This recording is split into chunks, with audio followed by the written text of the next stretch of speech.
2 persons dead again. So 4 persons in 2 separate accidents caused by one vehicle. A 10-tire truck was left on the road around the Swakoko belt there in Bong County, the Monrovia Banga Highway. Again, road safety, public safety comes into question again.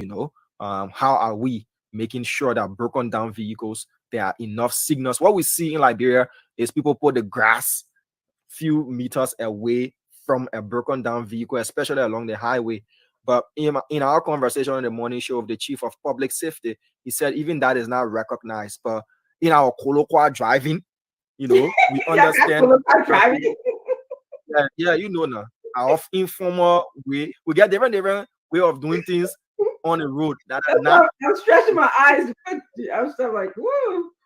Yeah, we got colloquial way of driving. Like, once I see grass in the middle of the road leading towards a vehicle, I will know that a vehicle ahead of me has broken down. It's not recognized. You should put hazard triangle. You should leave your emergency blinkers on so that oncoming vehicles can know that this car is broken down. They can see you from a far distance and be able to recognize. But in our colloquial driving, we use the grass. So put the grass on the road ahead of the vehicle so that you know that, there's a broken down vehicle that you're approaching. But that particular truck caused 2 separate accidents. So road safety, tow trucks for the various counties, these are things we should be looking into. The way we have police depot around the countries, if we can have people who will have tow truck companies, because when your car is broken down, it poses a hazard to other road users, like we saw in this case. Another prominent example is the Adolph Lawrence case. May his soul rest in peace. There have been other examples, but Adolph Lawrence, the late, is another example of broken down truck or vehicle left on the road without no indicators, no hazard triangles, nothing for that sort to let you know that there is a broken down vehicle on the road. So that again brought our attention to Bong County. In Bapolu County, it was reported that a 27-year-old mother. Diamond, let me ask you was about that. Yeah, go ahead, Dr. So that is bad. So I'll listen yeah. keenly to hear you. At night, if you can't see the grass, then what happened? You see the grass. How you see the grass? You see the grass unless you're sleeping or something of that sort. But once your headlight is on, you definitely see the grass. But it's not accepted though, according to our road regulations, our traffic regulations, and our driving regulations in Liberia. Grass is not accepted. Either hazard triangle. If you don't have that, have cones. So the caution cones. You should have that. If you don't have the cones, I don't see potholes, so I don't know how I'll be able to see grass. Yeah, but the grass is what we use, as I said. And people wondering why I say colloquial driving, because it's our informal way of doing things on the road. Yeah. And then I had another question. I'm thinking lawsuit, because that's what would have happened here if 2 trucks people got killed in 2 different car incidents. Like, who's responsible? Who's responsible for removing a broken down vehicle from the road? I mean, that's like wrongful death lawsuit popping in my head. Yeah, so the Liberia National Police Public Safety Division is a vast division.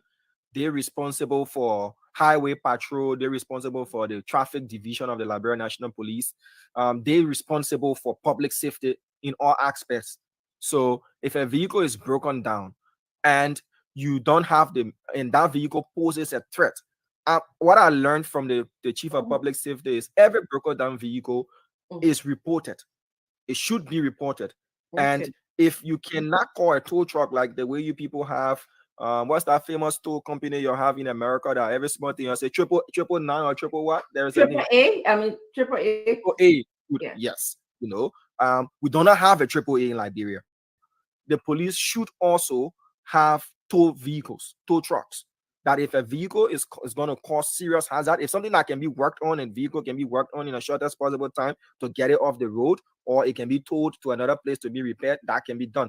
But you cannot leave a broken down. Sometimes you see vehicles are left on the road, especially our highways. Vehicles will be left there for I've days seen and that. weeks. I've seen that. Days and weeks. Yeah. So in that instance, the police should get that vehicle away, go and impound it. The owner can come and get it. You pass through all the formalities and get your vehicle out. Because if it's there, it's causing a serious hazard to people. If you cannot get it from the road to another safe distance that it wouldn't bother and pose an impediment to somebody, a danger like we saw in this case, like we've heard in this case, then that's what we're talking about, Dr. Richardson. But you're talking about lawsuit, so you can sue the owner of that vehicle for wrongful death, because it was their object that caused that to have happened, you know. But most of the time, these things they just go like that. Yeah, we don't have so much wrongful death claims in Liberia and all of that, Dr. Richardson. Wow. Thank you. I'm just sad. I'm saddened by the fact that people died because of Poor somebody. persons. Yeah. And in Yeah. Bapolu again, Mhm. in Bapolu, just to conclude, a 27-year-old mother was left for dead while she was trying to give birth, according to our Bapolu County correspondent. You know, some traditional midwives were trying to aid her and deliver her, and something went wrong. They left her there, and she was found in a tub. She was found in a tub.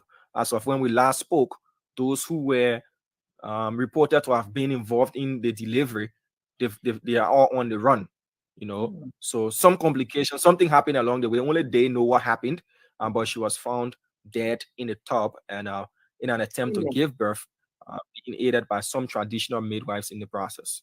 Yeah. Amen. So I'm sad. That's a sad story. yeah. Mm.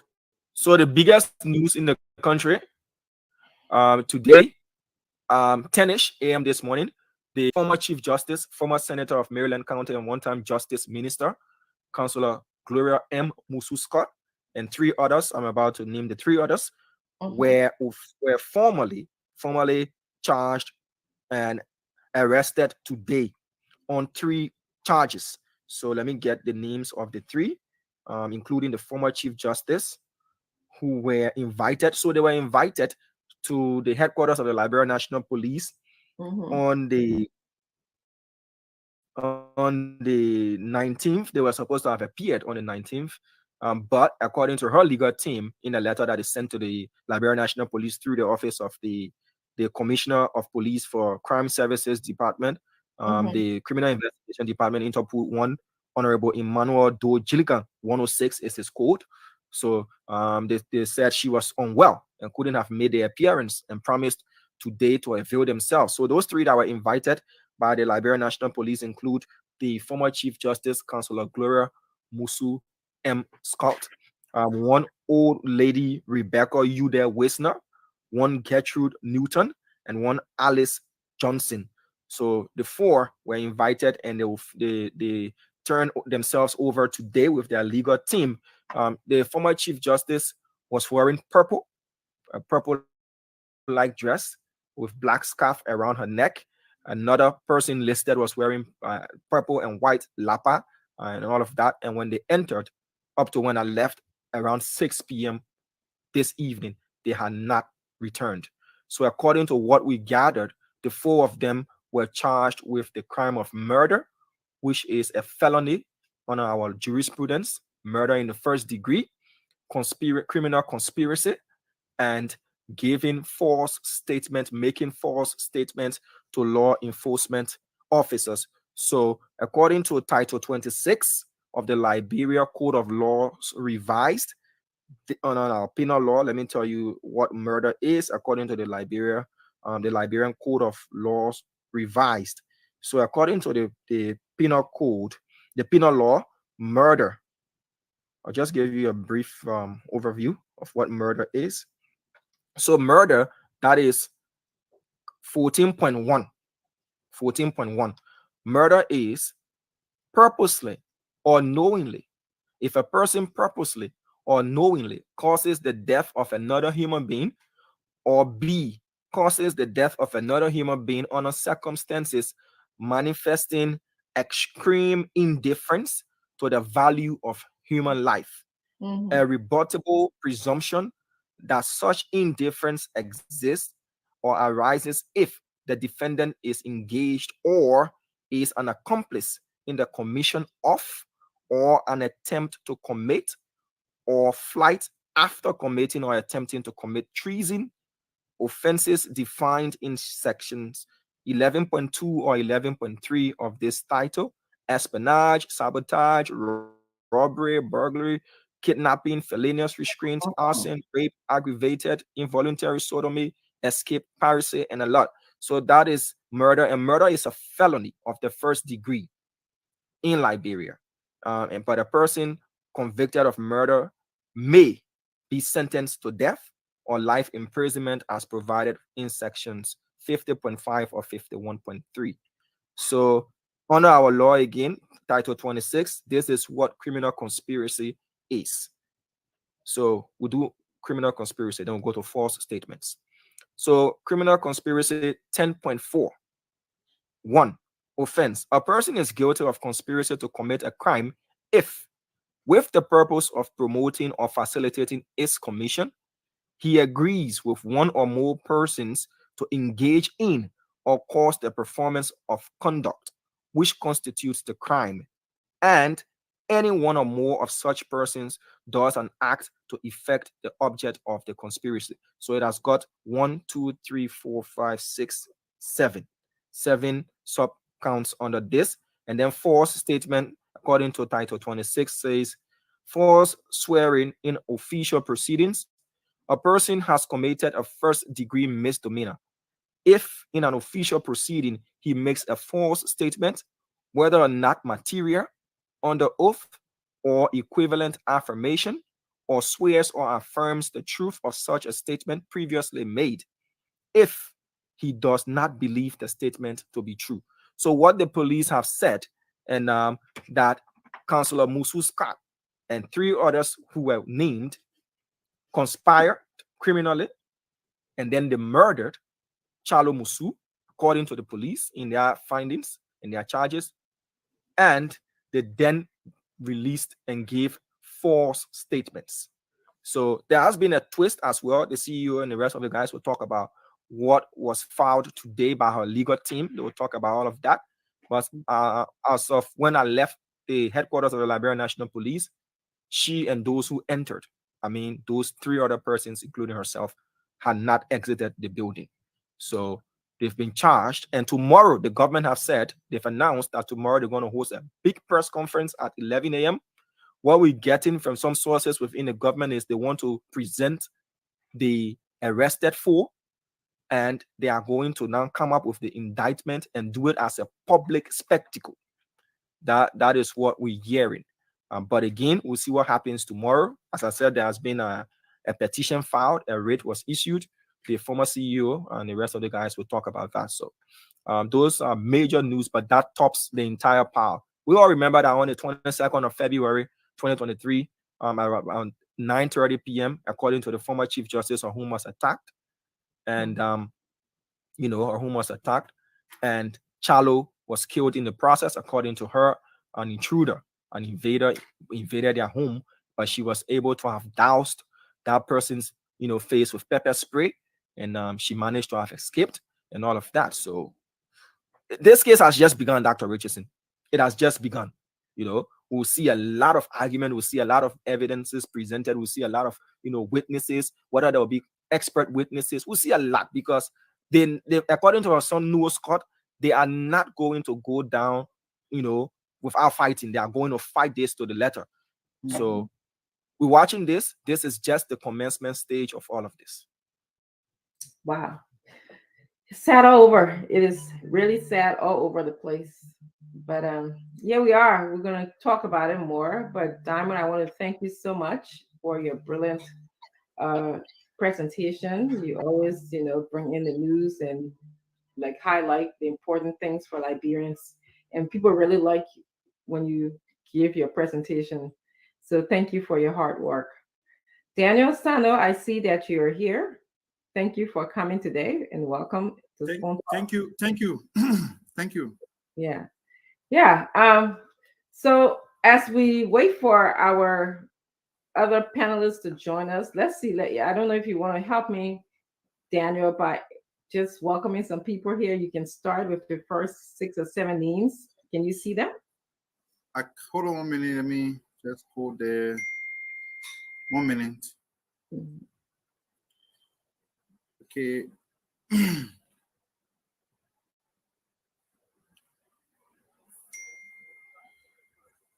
Okay, so we'll have Franklin Fabla, watching from Australia, Victoria. Okay, It goes that so fast. So just try like skipping whatever. Huh? It goes by so fast. So just do your best. Call whoever name hits your eye. Okay. Peter Yena, Madrina Okal, Bill Garson, Washington Dawson, Valerie Kendi, Augustine Julie Nipan, Cole Gloria Jacob Moba,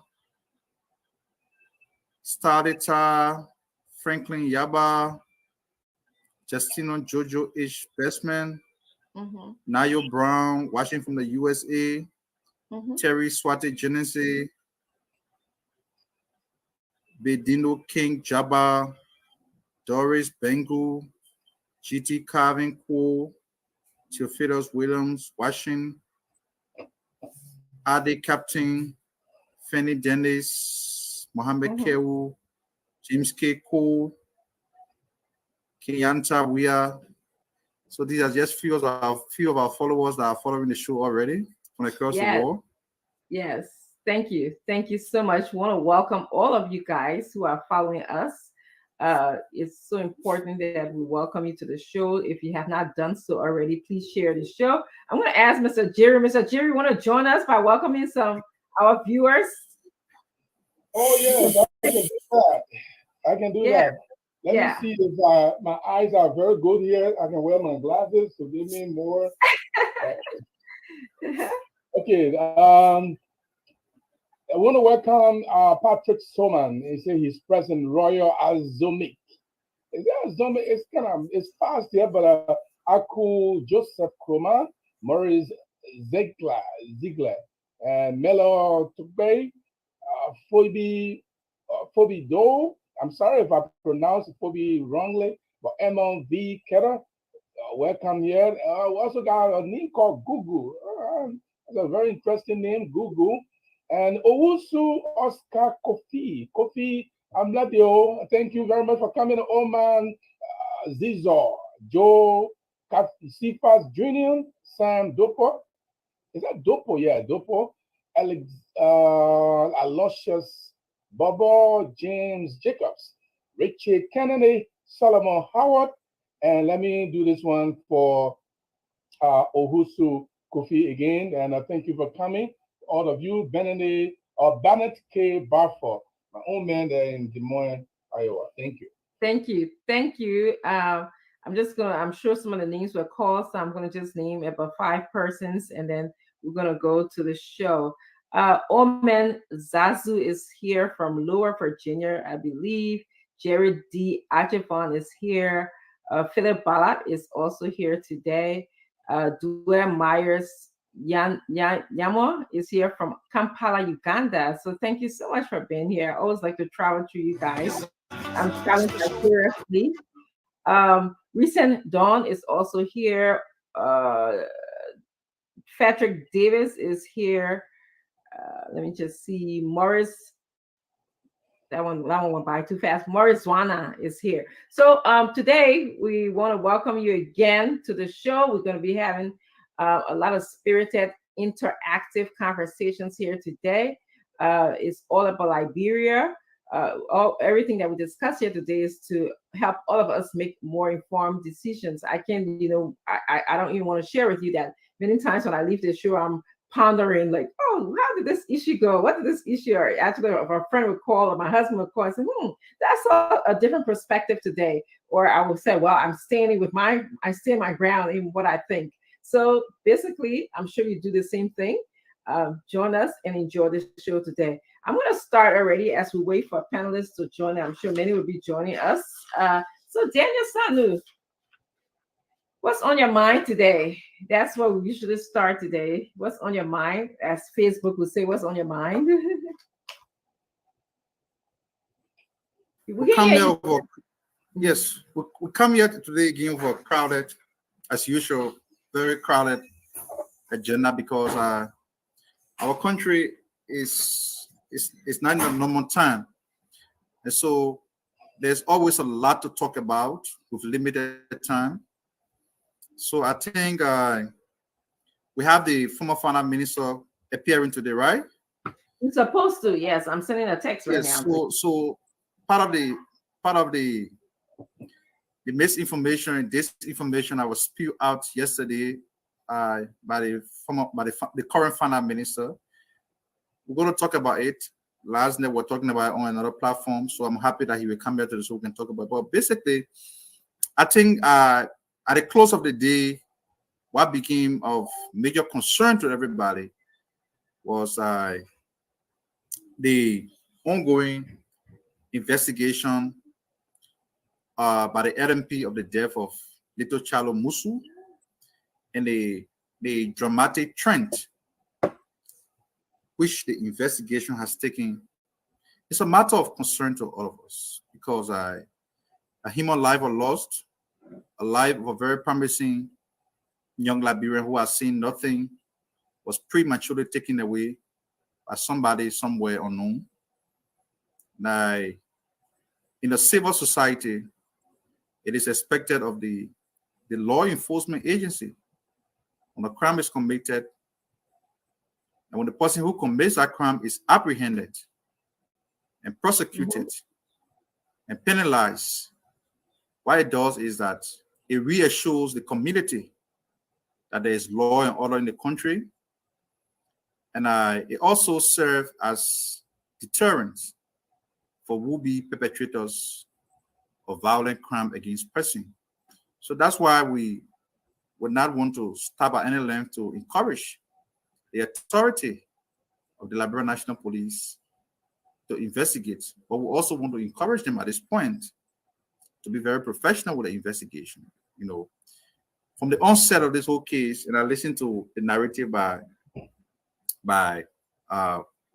your reporter, the LMP has made some fundamental mistakes along the line. Fundamental mistakes that have brought the case to where it is today. And no matter how they want to handle it now, maybe the public confidence is a matter of concern.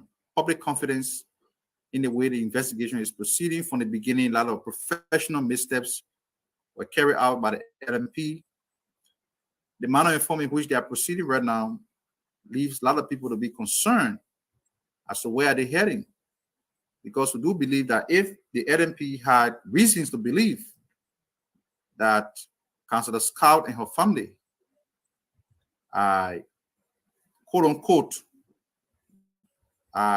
orchestrated the death of Chalo Musu, what took them so long to arrest? They said now that they have the prima facie evidence to prove the case. And nobody should get me wrong. I know criminal investigations are a process, but what I'm saying is that this incident occurred in February. Daniel, we're going to be discussing this. Daniel, we're going to be discussing this. Yes. So save some of the okay. So yeah. All right. So I mean, for the initial my opening statement, the ongoing investigations are a matter of concern to me, and I hope we can have the time to go in depth because a lot of things I want to unpack as to how the investigation has proceeded so far. So thank you. Yes, Sam, I want to welcome the former CEO Stanton to the show. I'm going to now go over to Mr. Jiru to ask him what is on his mind as we await our guest. I just sent him a text as well to tell him we're waiting for him. Go ahead, Mr. Jiru. Oh, I'm sorry, Stanton, can you admit him? I just got a message from, the guest is ready. Okay. All right. Our guest is here, Mr. Jiru. Go ahead. Just say quickly what's on your mind. Welcome the guest. I can wait if you want to welcome the guest, though. I should go ahead. No, go ahead. Let's do our intro. Then we'll bring in the guest. Good. Yeah. Good. Okay, what's on my mind is also has to do with what Daniel was talking about here. When I heard the former Chief Justice, the former probate court judge, was arrested and is detained, it raised a lot of attendance on me because when I'm looking at even the charges, I'm looking at the charges, and again we're going to discuss that. When I'm looking at the charges, I think it's a trap for her because what they're doing here, they are charging murder, criminal conspiracy, and they're also charging false statement. Now, under the Liberian jurisprudence, I'm not a lawyer, but what I've understood so far, under Liberian jurisprudence, if they charge you like that, if they charge 3 or 4 people with the same level of crimes, if you do not call for severance trial, if one person is guilty in our group, everybody is guilty in our group. Oh, wow. So this is why I say it's a trap. Unless the lawyers ask for a severance trial for her, then the specific charges that will be leveled against her will come out. But as it is, she is bunched with the rest of them, charged with murder, which is a first-degree felony, a call for life imprisonment or death by hanging or whatever method. And the one of criminal conspiracy is a felony. I think it's a second-degree felony. False statement is a second or third-degree felony. But when they put it together, it's a first-degree misdemeanor. First-degree misdemeanor, I said a third-degree felony. So whatever. Thank you very much, Daniel. So once they put it together like that, if you don't remove yourself and that trial goes on and a guilty verdict is reached, everybody is buried with it. And I think that is where the trick is from the government of Liberia.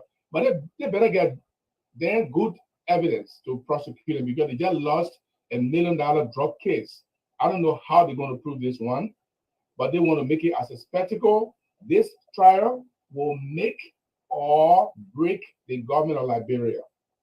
This particular trial, this particular case will make or break the government of Liberia. If they have evidence and they convict the former Chief Justice, it's going to bring their name up.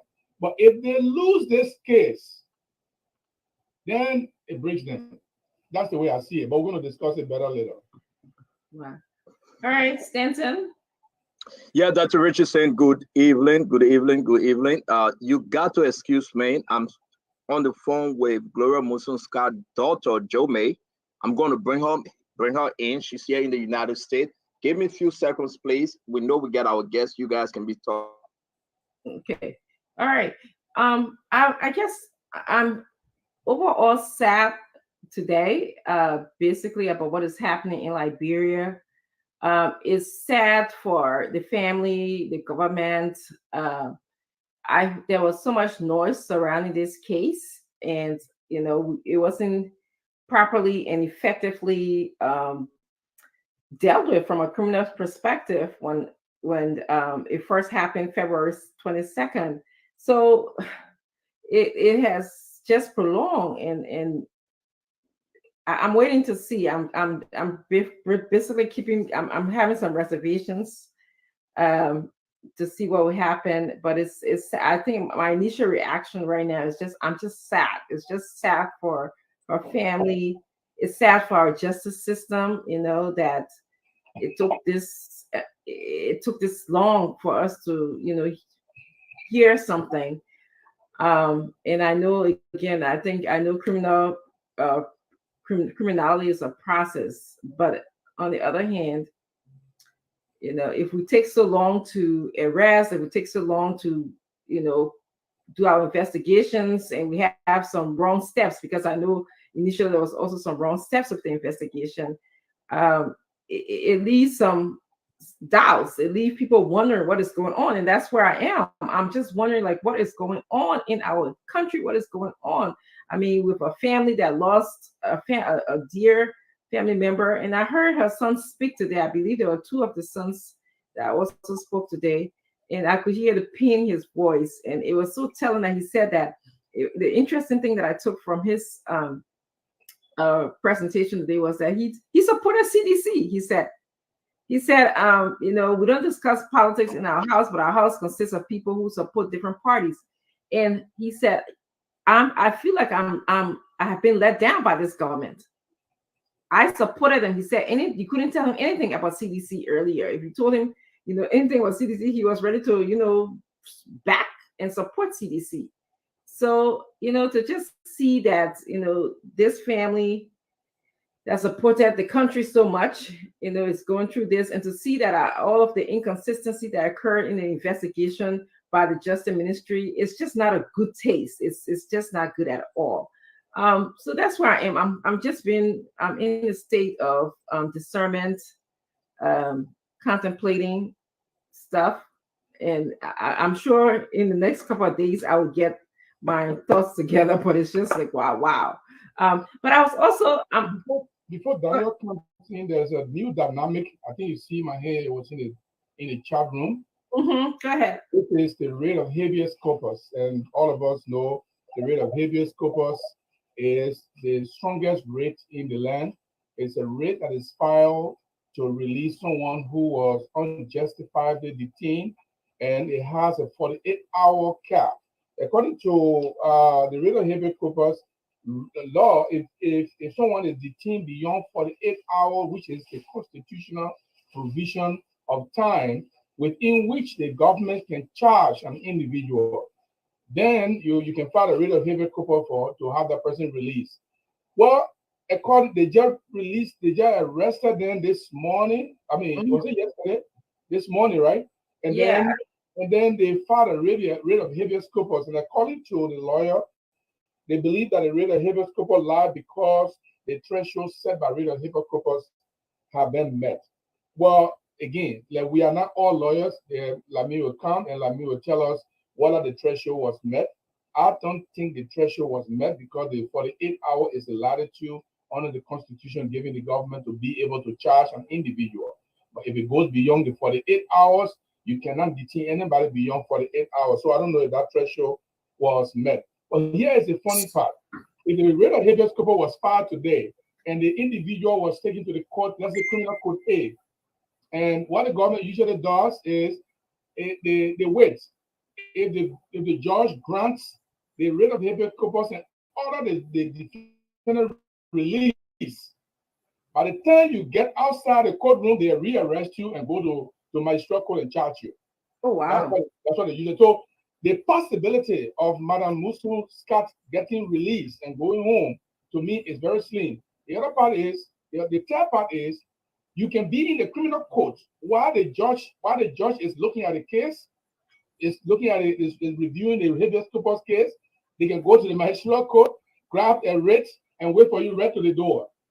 By the time you come outside the court, they serve you the writ, arrest you, and take you back to jail. So it is a tricky thing. I'm not sure if Madam Scott is going to go home today. If she goes soon, that would be great. But this is an interesting dynamic, and we're going to discuss that in detail. Yeah, very interesting. Daniel? Yes. So the writ I will pray for.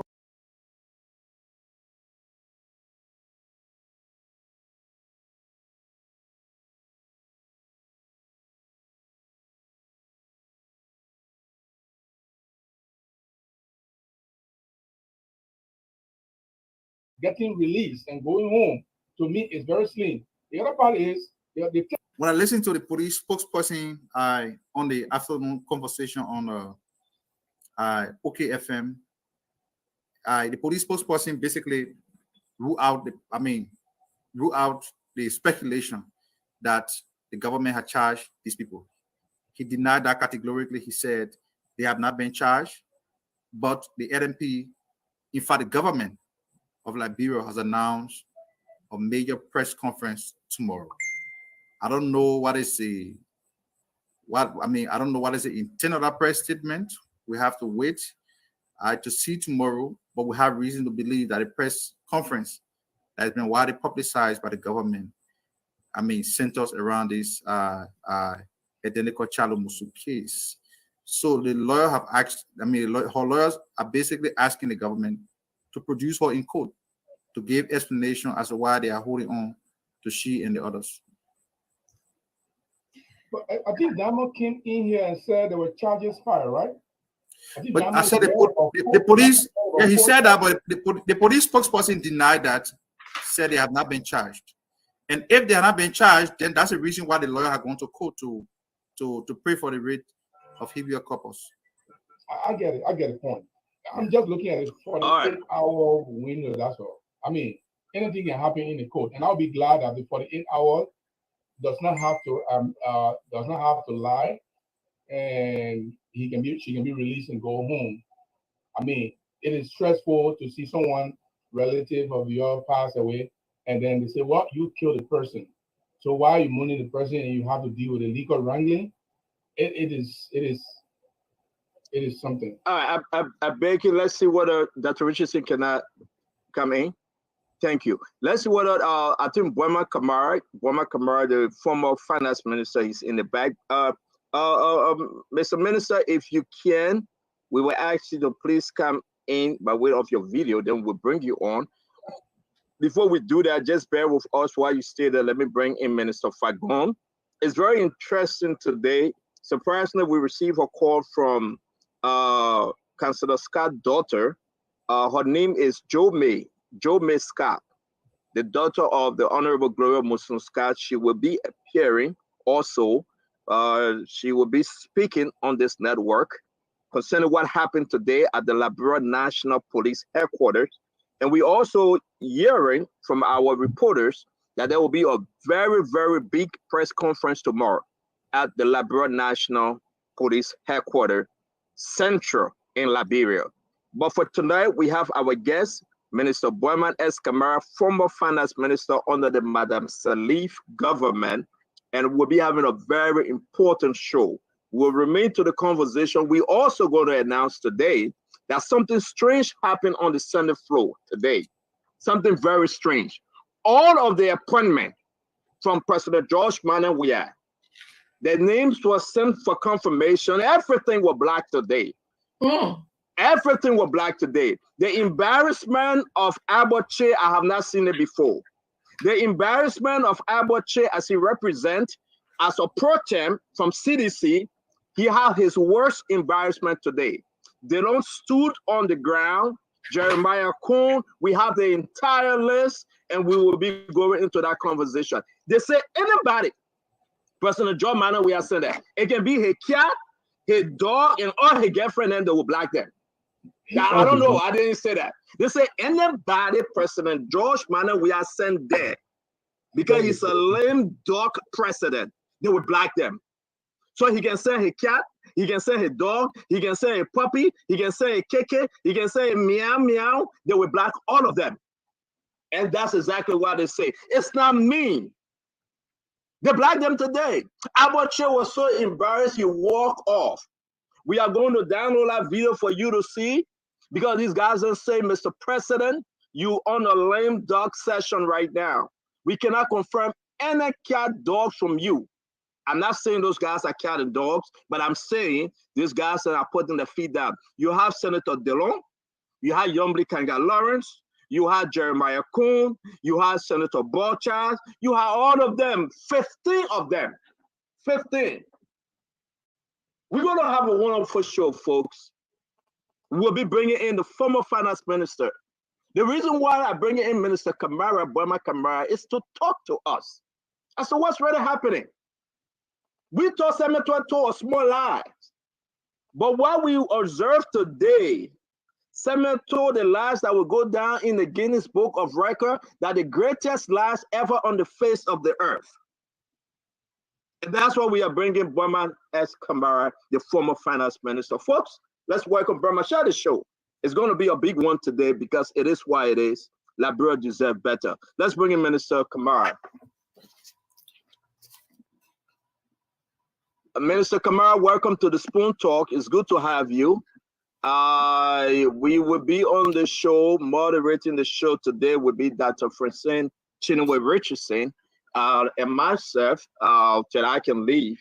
And then you will have Minister Eugene Lami Fagon. But it's good to have you, Minister Boima S. Kamara, former finance minister. Welcome to the Spoon Talk.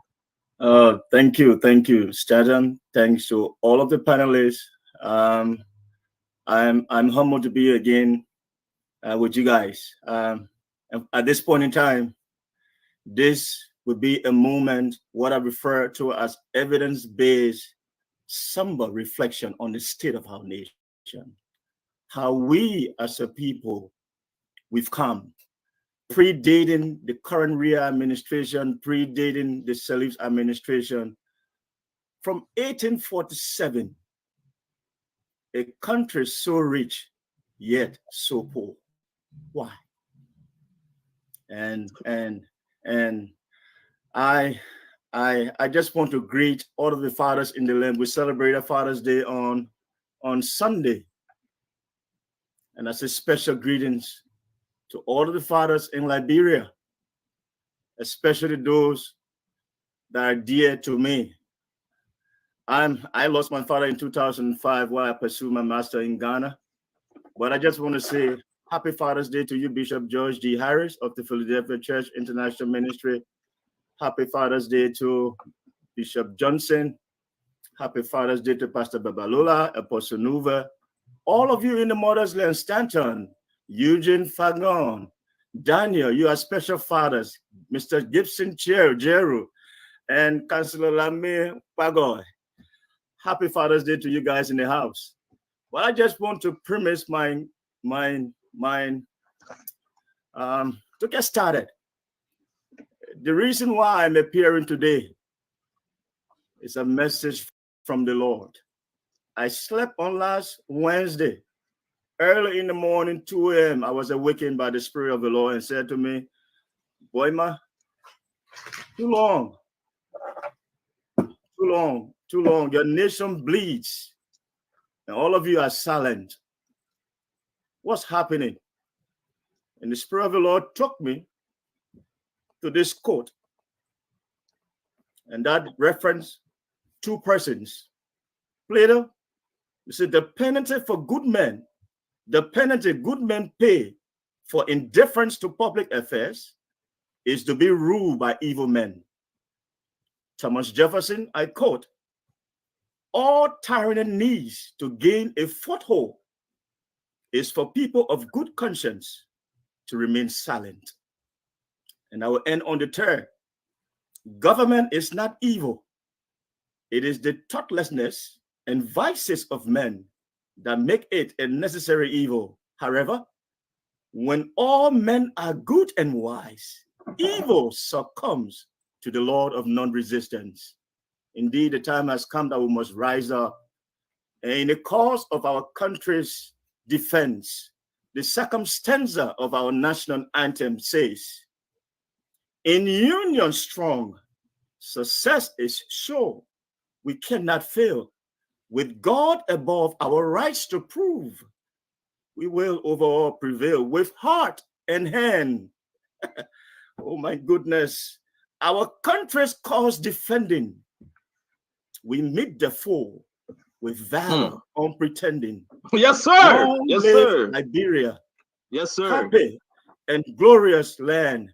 And it ends by saying, the success of the nation is by God's command. And there where I begin by saying, the Spirit of the Lord is saying to all of the pastors in the land, the imams in our nation, there is an existential threat to the very sanity, stability of our country, and it's in reference to our brethren that we are calling Zogos and Zogis. The Ministry of Gender just came up with a report estimating close to around whatever thousands of our youth are street children. But yet society have labeled them Zogos and Zogi. As you call a person, so shall he live by what you call. The name Jacob, trickster, he performed the act of trickery, the act of killing, and he stole his brother's birthright because he was called Jacob the trickster. However, Jacob said, Lord, I will cease not to leave thee until you bless me by changing my name from the trickster to Israel. May we stop calling our brethren Zogis and Zogos. And the time has come that the Church of Christ, the Muslim faith, our call is to humanity. Love your brothers as you love yourself. And this is what the scripture says in Matthew chapter 25, verse 40. And the king will answer and say to them, I assure you that I must solemnly say to you, to the extent that you did for one of these brothers of mine, even the least of them, you did it unto me. Amen. I'm calling on us that we must now have a heart of love for our fellow men. And I say to person, I approach you now as a man of God. And I say to you, the time has come that you must move out of your comfort zone and go into the highways and the byways. Go into the marketplace. Jesus Christ, 99% of his outreach was in the public space. And blind Bartimaeus was in the marketplace. The woman with the issue of blood was in the marketplace. Today we have our brothers and sisters. Let us stop calling them Zogis and Zogos. May you institute maybe an executive order banning the labeling of those brethren. And let us now begin to identify with them, pray for them, and then physically look at the physical needs. And I'll be suggesting how that can be done. This is my intro. And then we'll move on to phase 2 of why I'm here. And I will show you what the data shows as a country under President Salif, under President Weah, how much we have had in terms of resources. But yet we are a nation who have not understood the difference between the seed and the bread. For we put the seed and the bread together, and we are eating at our detriment. The time has come that we must rise. Thank you very much. This is my intro. Thank you very much, Minister Boimon S. Kamara. We appreciate the intro. I love the Bible stories. I love the teaching. This is who we are. I mean, wherever your faith may lead you, we are grateful that we are under the authority and we are under the blessing of the divine one, God Almighty. I do believe in the principle of Jesus Christ. I do believe the words of God because it is powerful and sharper than any two double-edged sword. So we're blessed to have these few words today. And you are right. We're going to talk about Liberia because Liberia is all we have as a country. And so we are welcome. Dr. Richard Sain, Honorable Eugene Lami Fagon, Daniel Sando, Gibson Jeru, and the Councilor Lami Bako. It's good to have you, Minister Kamara. I'm going to come in with my question. Dr. Richardson is going to come in with her 2 questions. We are talking about Liberia, and the current event also permit us, we'll be talking about everything plus more. Exactly what happened today with the former Chief Justice, former Justice Minister, former Senator, former National Election Commissioner. We will be talking about Madam Gloria Musun-Scott and what was said about her today at the Liberia National Police Headquarters. Her daughter will be joining us, Jo-May Scott, to also talk about the issue from her family side of this whole thing. I want to say the state of the nation to you, Minister Kamara. You serve in government. What is the state of Liberia today? Financially, socially, and everything. If you can answer my first question, now we're going to begin the show. What's the state of the nation to you, Minister Kamara, today? Thank you, Stanton. And this is how I begin my story. There is these 2 villages. One called the village Liberia, and the other village called the village of prosperity.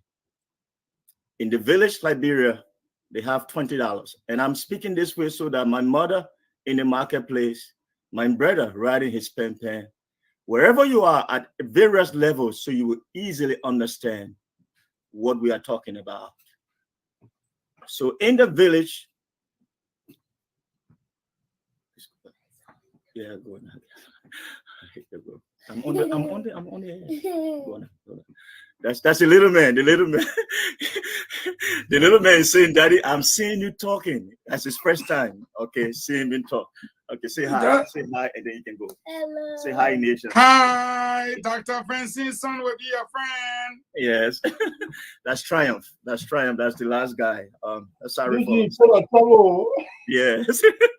Dr. Francis' grandson can come for her to Salis. She has found somebody now who do the same thing. So, you know, she's going to be happy. Sorry for that interruption. Let me close the door. Yeah. Dr. Francis' son, 6 o'clock sharp, and Megan wake up from bed. And come straight on set. It's time for you to get my food. Thank you. So that's straight to the point. Mhm. So Liberia, the village Liberia has $20. Mhm. The Prosperity Village has the same $20. Liberia village, of the $20, they take $18. They say we'll buy clothes, we'll buy a car, I will go to watch show, and I will travel. You consume $18 of your 20. You are left with only $2. And that $2, you fighting how you will take care of your healthcare need, your educational need, your agriculture need. It's insufficient to send all your children to school in $2. It's insufficient to put medical equipment in JFK with $2. It's insufficient to do a major significant investment in agriculture. The University of Liberia in the $2. So we will scramble. In the Prosperity Village, they choose the reverse. They take the $18, they send their children, we'll send you to good school. We'll make sure we get good qualified teachers. We'll make sure we get good laboratories for science projects. They also take in the $18 and they put significant investment in agriculture that has the ability to grow and reproduce and bring more income and bring more jobs. They take part of the $18 and they put it in health. They say, let's buy good equipment for JFK. Let's get MRI equipment. Let's get as many as we can so that we don't have to travel to other places when our people are sick. And then they will take the balance of their $2 and they say, now I can relax a little bit, having done the hard lifting of investing in these critical areas. Let me put the $2, I can buy my gas, I can buy my little soft drink. The proportion of that, this is what the story says of our nation. In the 12-year reign of President Sirleaf, if you have your pen and paper, I will take my own time and call the numbers. This is the story. In 12 years, the economy, through revenue generation, generated through our national budget $4.8 billion United States dollars. Of the $4.8 billion recurrent expenditure, that means comprising compensation, salaries, goods and services, transfer and subsidies, grants, take up $4.3 billion of that $4.8 billion. That is 90.3% consumption, while capital expenditure only received $456 million. That constitutes 9.7%. Under President Weah, the picture is in 5.5 years, say almost 6 years, the economy generated through revenue $3.5 billion United States dollars, of which the picture for recurrent expenditure is $3.1 billion. That is 88.3% we consume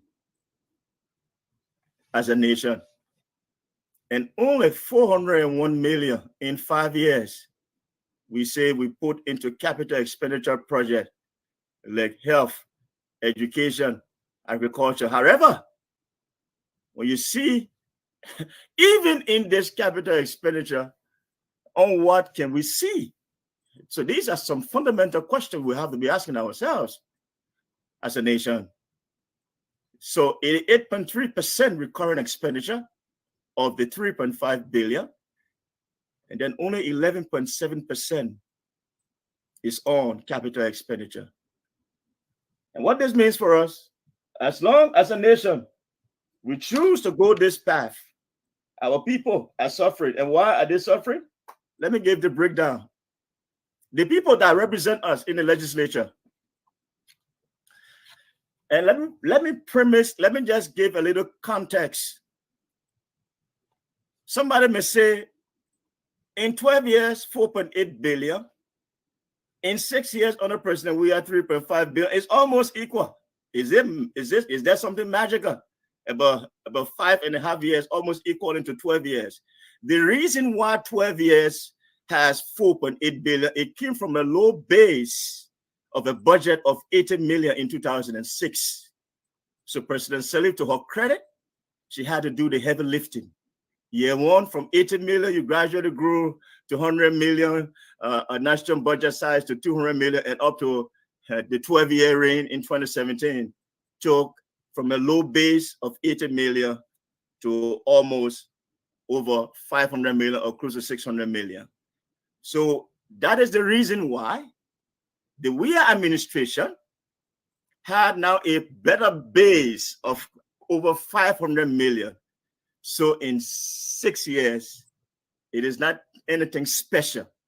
It's just that someone who preceded you did the heavy lifting first and set the platform, meaning the bricks and mortar were laid, the foundation were laid. And that's what we want. Government is continuity. So when you come late, Mr. Minister, I'm sorry to interrupt you, but because we have to move on with these questions, yeah, and I know you're going to bring the juice out of this conversation. Okay, let me ask my second question. No,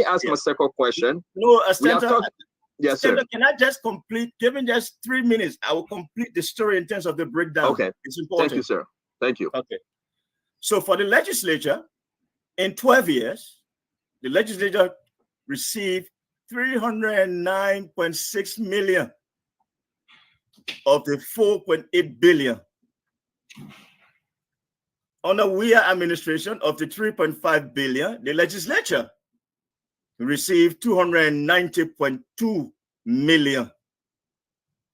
And if you break down the legislature in terms of policy area, which you may refer to as policy department,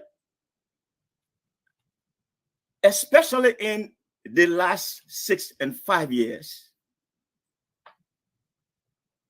the office of the pro tem in the 17-18 fiscal year, the office of the pro tem receiving 1.2 million, that is in 17-18,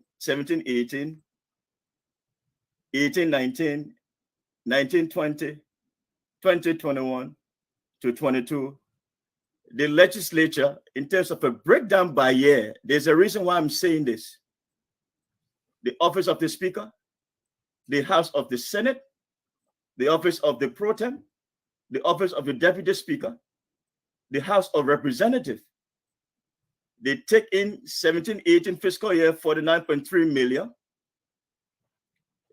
18-19 53.9 million, that is of this 3.5 billion, 19-20 38.8 million, 20-21 almost 40 million, 2022 65.7 million, and 2023 they are to get 60 million. However, agriculture is getting 4.8 million, 5.5 million, 4.3 million, 2.2 million, 6.8 million, and 5.4 million respectively for those fiscal year. The University of Liberia is getting grants, 16 million, 16 million, 17.3 million, 10.9 million, 16.6 million, 18.3 million. It is not sufficient to make a significant difference, especially for a higher institution of learning. Education in 3.5 billion, receiving in the fiscal period 17-18 to 2023 respectively 42 million, 36.2 million. And the picture is such that all I'm pointing to, critical sectors that need this budgetary allocation to make a significant difference for Ministry of Health in under President Sirleaf. Of the 4.8 billion received 400 million, of which in that Ministry of Health, they consume or consumption, which is on salary, get goods and services transfer 348 million of 400, only 51.7 million is on capital expenditure. Education under Madam Salif of the 4.8 billion received 496.2 million, and we consume of that amount 483.7 million. Capital expenditure only received 12.5 million for education in 12 years. Capital expenditure in 12 years. MOA agriculture received of the 4.8 billion only 61.7 million, of which we consume, even in that, it goes to salary mainly, 47.9 million. Only 10.3 million is on agriculture. What is the picture under President Weah? For President Weah, of the 3.5 billion, Ministry of Health received 389 million. However, like on salaries again, goods and services, it takes 352.9 million. Only 36.6 million is left for capital expenditure. MOE, that is education, received of the 3.5 billion under President Weah, 457.7 million.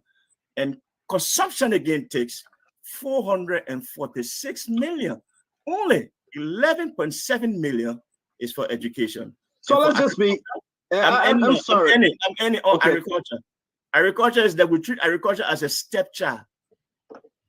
Agriculture in receive of the 3.5 billion, agriculture received only 26.3 million, and on personnel, compensation, goods and services, it takes 25.27 million out of 26. Only 1.5 million is for capital expenditure. And the question is, the legislature, the executive, going forward, we should not emphasize just allocation to sectors, but we should not be emphasizing spending within sector. On what are we spending? I take a break at this point. Thank you very much, Minister, because we need to ask you some very critical questions. We understand you know the numbers, you serve as minister, and you are not yet to defend Madam Salif's government. To our sister Joe May, scout in the back, please stay put. We'll bring you in. We're trying to rise up with Minister Kamara here because it's very important. I want to ask you though, did you listen to Samuel Tway yesterday? You had a chance to listen to him and Eugene. What was your takeaway with everything you just lay out? He has served this government plus or minus for the rest of the government life. What was your takeaway? My takeaway, I saw him as a leader trying to give his story as to where they have come. And you'll be the judge of that story. Reference made to the poverty situation. He referencing some studies. But we also have another study of recent by the World Bank, June 2022, on Liberia in terms of poverty incidents. If you look under the executive summary reads the first paragraph, and I'll just focus on the second sentence. As a result, let me put the context. Liberia's economy is still recovering from years of poor economic and social performance, owing in part to repeated exogenous shocks, including the Ebola outbreak, the collapse of iron ore and rubber prices, the drawdown of United Nations peacekeeping forces, and the COVID-19 pandemic. The economy contracted by an average 0.4% per year between 2014 and 2020. And per capita gross domestic product fell by 12.3% cumulatively. As a result, the poverty rate is projected to have risen to 51% in 2021, wiping out nearly half of the gains made post-conflict, when the poverty rate declined from 64% to 42%. That's why I want to, let me hold you right there, because, I want Oman in the marketplace. Yeah. So what that means, the poverty rate, according to this data, the most recent, between 2007 and 2014, the number of poor person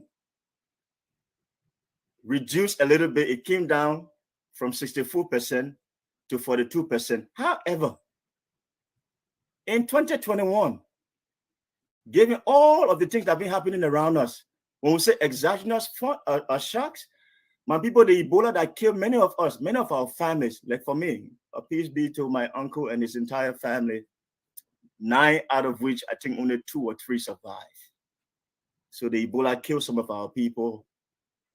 The prices of the main thing we can sell outside Liberia, we call our main export, like rubber and iron ore. Iron ore and everything. And everything. So that increases the poverty rate, right? The price, when you reduce, when you sell your market, if you're selling beta ball, and if the beta ball price is that high, the more they buy from you, you can get more revenue. But you as the business person, you always want for the price to be high. Why? Because you want more money. But when the price of what you sell is low, then the amount of money you can get is small. That can also impact on poverty. The people who are in our country called Ome. So, Mr. Kamara. So at the end of the day now, Mr. Kamara, let's say something. The picture is from 2014 between 2014 to 2021, the poverty, as per this report says, yes, it go up. The poverty rate go up to 51% in 2021. So this is the data. So you be the judge between what Minister Twes said yesterday and what this report is saying. You be the judge. Yeah. Okay. Let's bring the guys down, because I'm so, folks, if we have to bring in Minister Kamara, we will bring him yet again, but we have to squeeze him and we have to beat him because we want the best out of him for the sake of Liberia. The poverty rate is so high. Yes, sir. The importance of why I'm appearing, we have embarked on a national civic voter education through what an instrument we call the social contract. We must not begin to hold our leaders to high standard.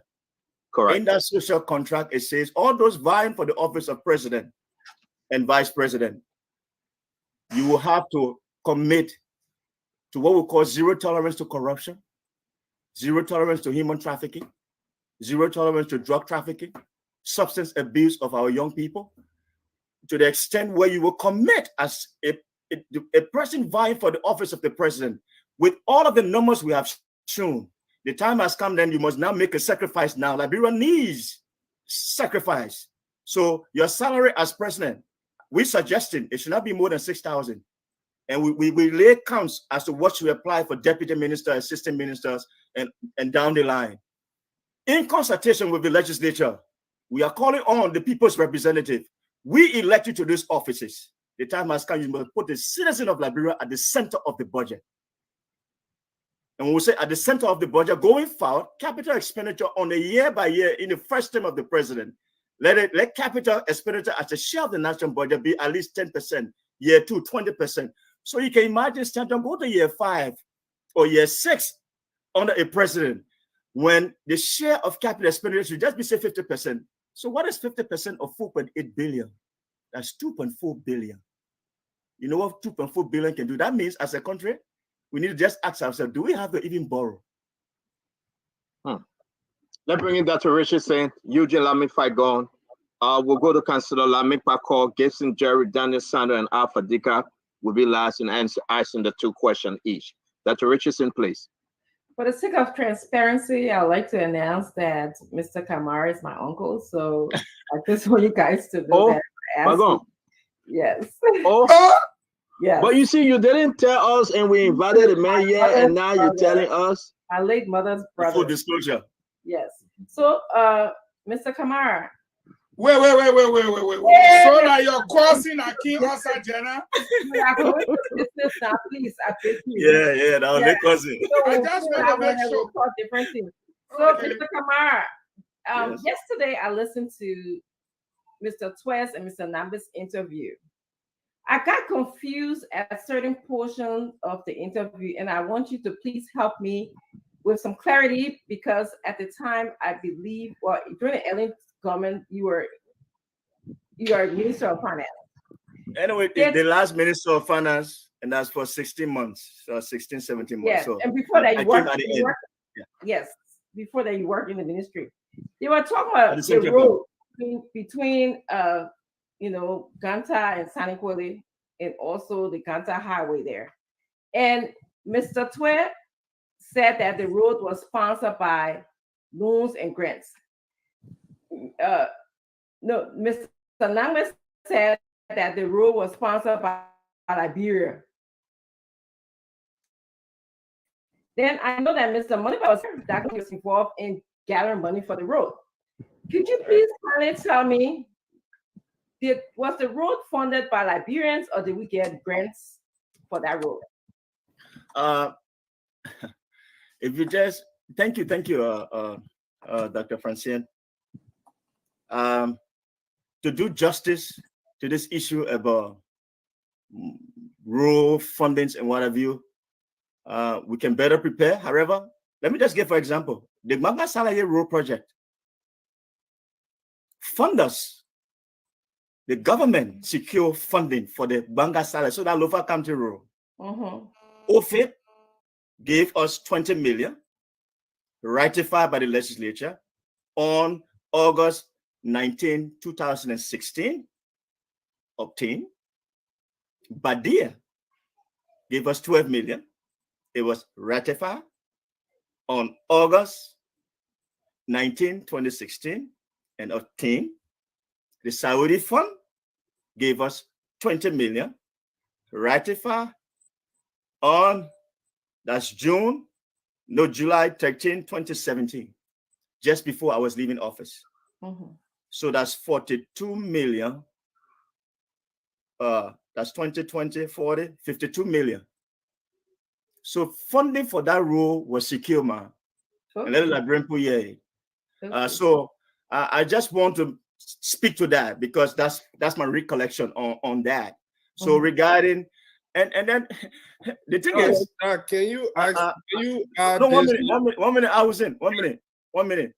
Right, I think we should now be looking at more substance, the argument. So whether my Ellen Dero, you can clearly see who Dero from Morovia to Nema County, and you can see it. Who Dero from Morovia to Bikano, and you can see it. But can you see any road between Banga Salaye to Lofa County? Do you see it? Not yet. Let us be discussing substance. So if President Weah has done it and you see it, it is there. Okay? And from okay, it will be there, right? So the question is, let us just these are we want real solution. Let us be talking real issues. And the real issue now is let us begin to do priority spending as a nation. Okay. We do I want to ask one question. Okay, go ahead, man. No, I'm gonna waive my second question to Daniel Samuel. I think was first. But don't ask a question. Are you not? No, okay, let's go to Fagon. Thank you. Anytime. But thank you, Minister Fagon. Come in with yours, please. Thank you. And how you doing, Mr. Kamara? How are you? I'm doing fine, my brother. And it's good. Yeah. It's good speaking with you. Every time I see you on the show, thanks for your service to nation, and we're happy to speak with you. Thank you too. I'm inspired by what you read, and the spiritual context invigorated every hair on my skin because we are in dangerous times, and those are us who dare to speak out know what we are facing. You cannot be asking for a multi-billion-dollar company when you're sitting here in the house eating dry rice. They may as well just scoop you out.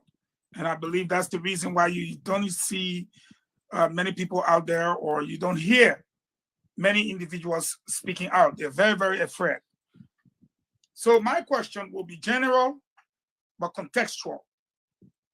And I will ask respectfully that you break it down for Mamusu.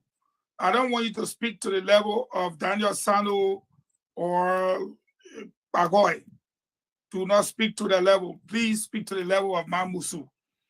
And when you listen to Samuel Twe and Eugene Langbe, my first question, what would you consider to be respectful as what should I call it, a lie or a statement that had no factual basis? And what would you say was a statement that you heard that has some truth or similarity of truth? In the whole of the interview, you just say, okay, I am Boima Kamara. This is a blatant lie. This is a lie. This one is also a lie.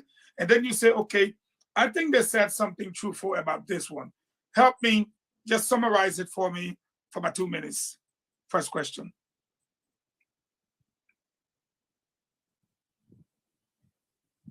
You are muted.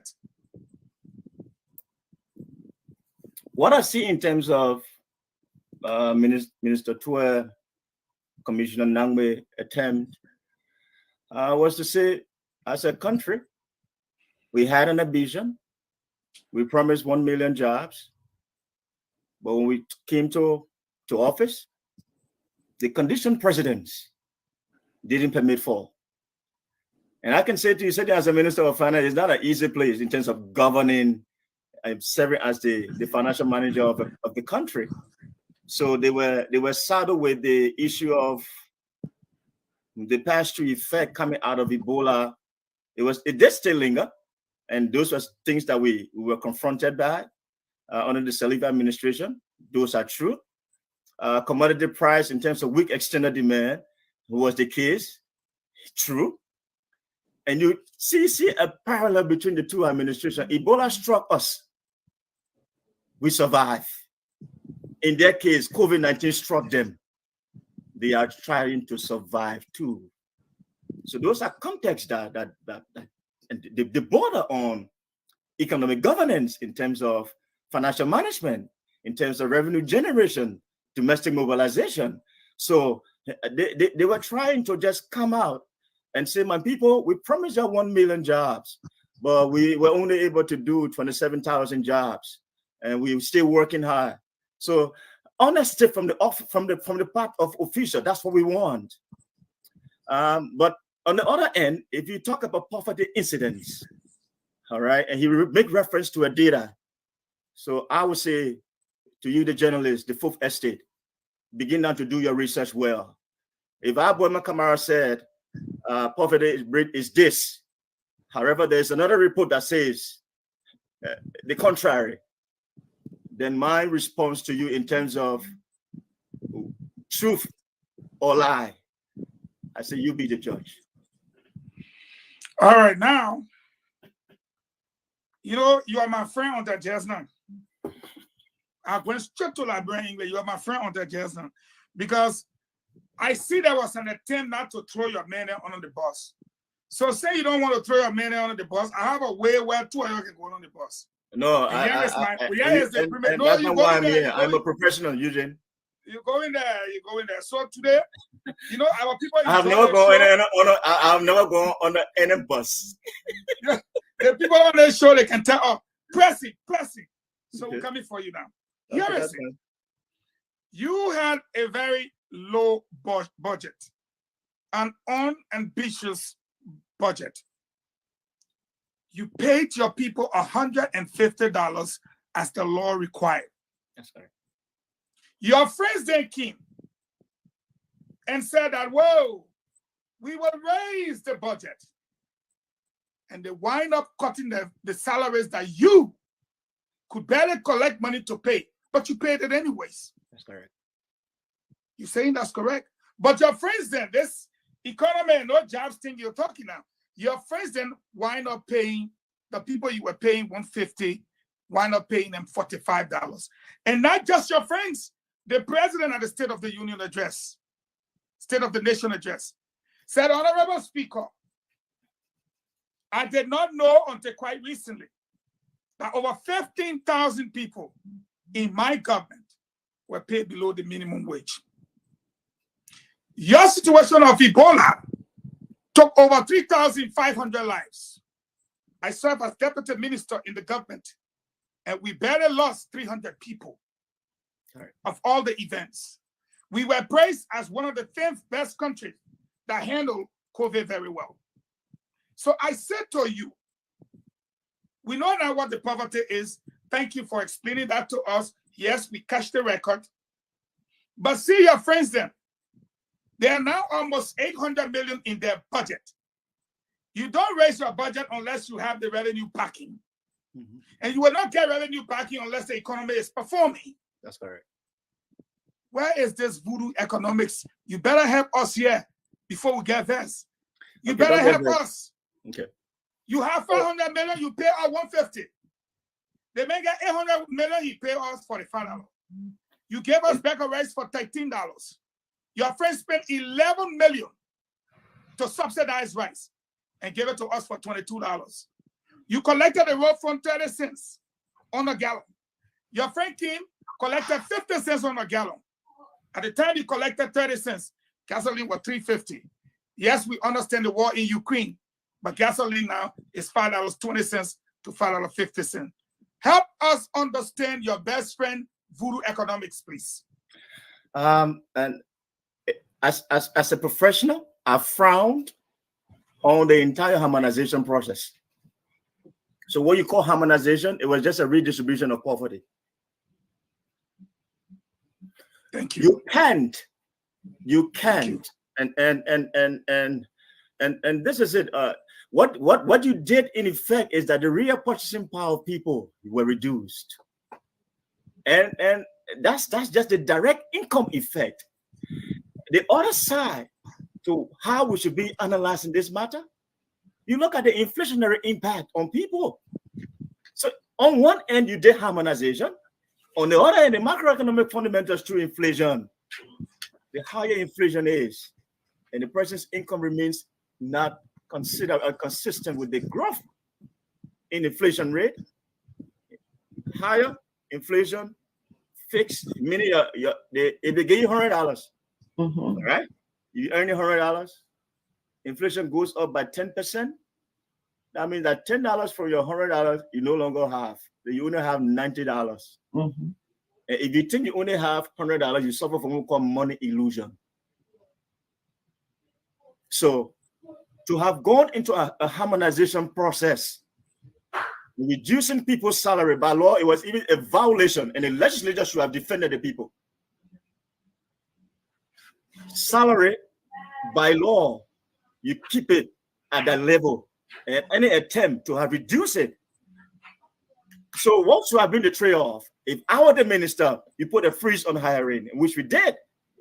In my 60-month fiscal rules were in place. We put a freeze on new hire in government, and especially as a new government coming to office, what you wanted to do, all of those you are seeking to accommodate, create the avenue for the private sector for them.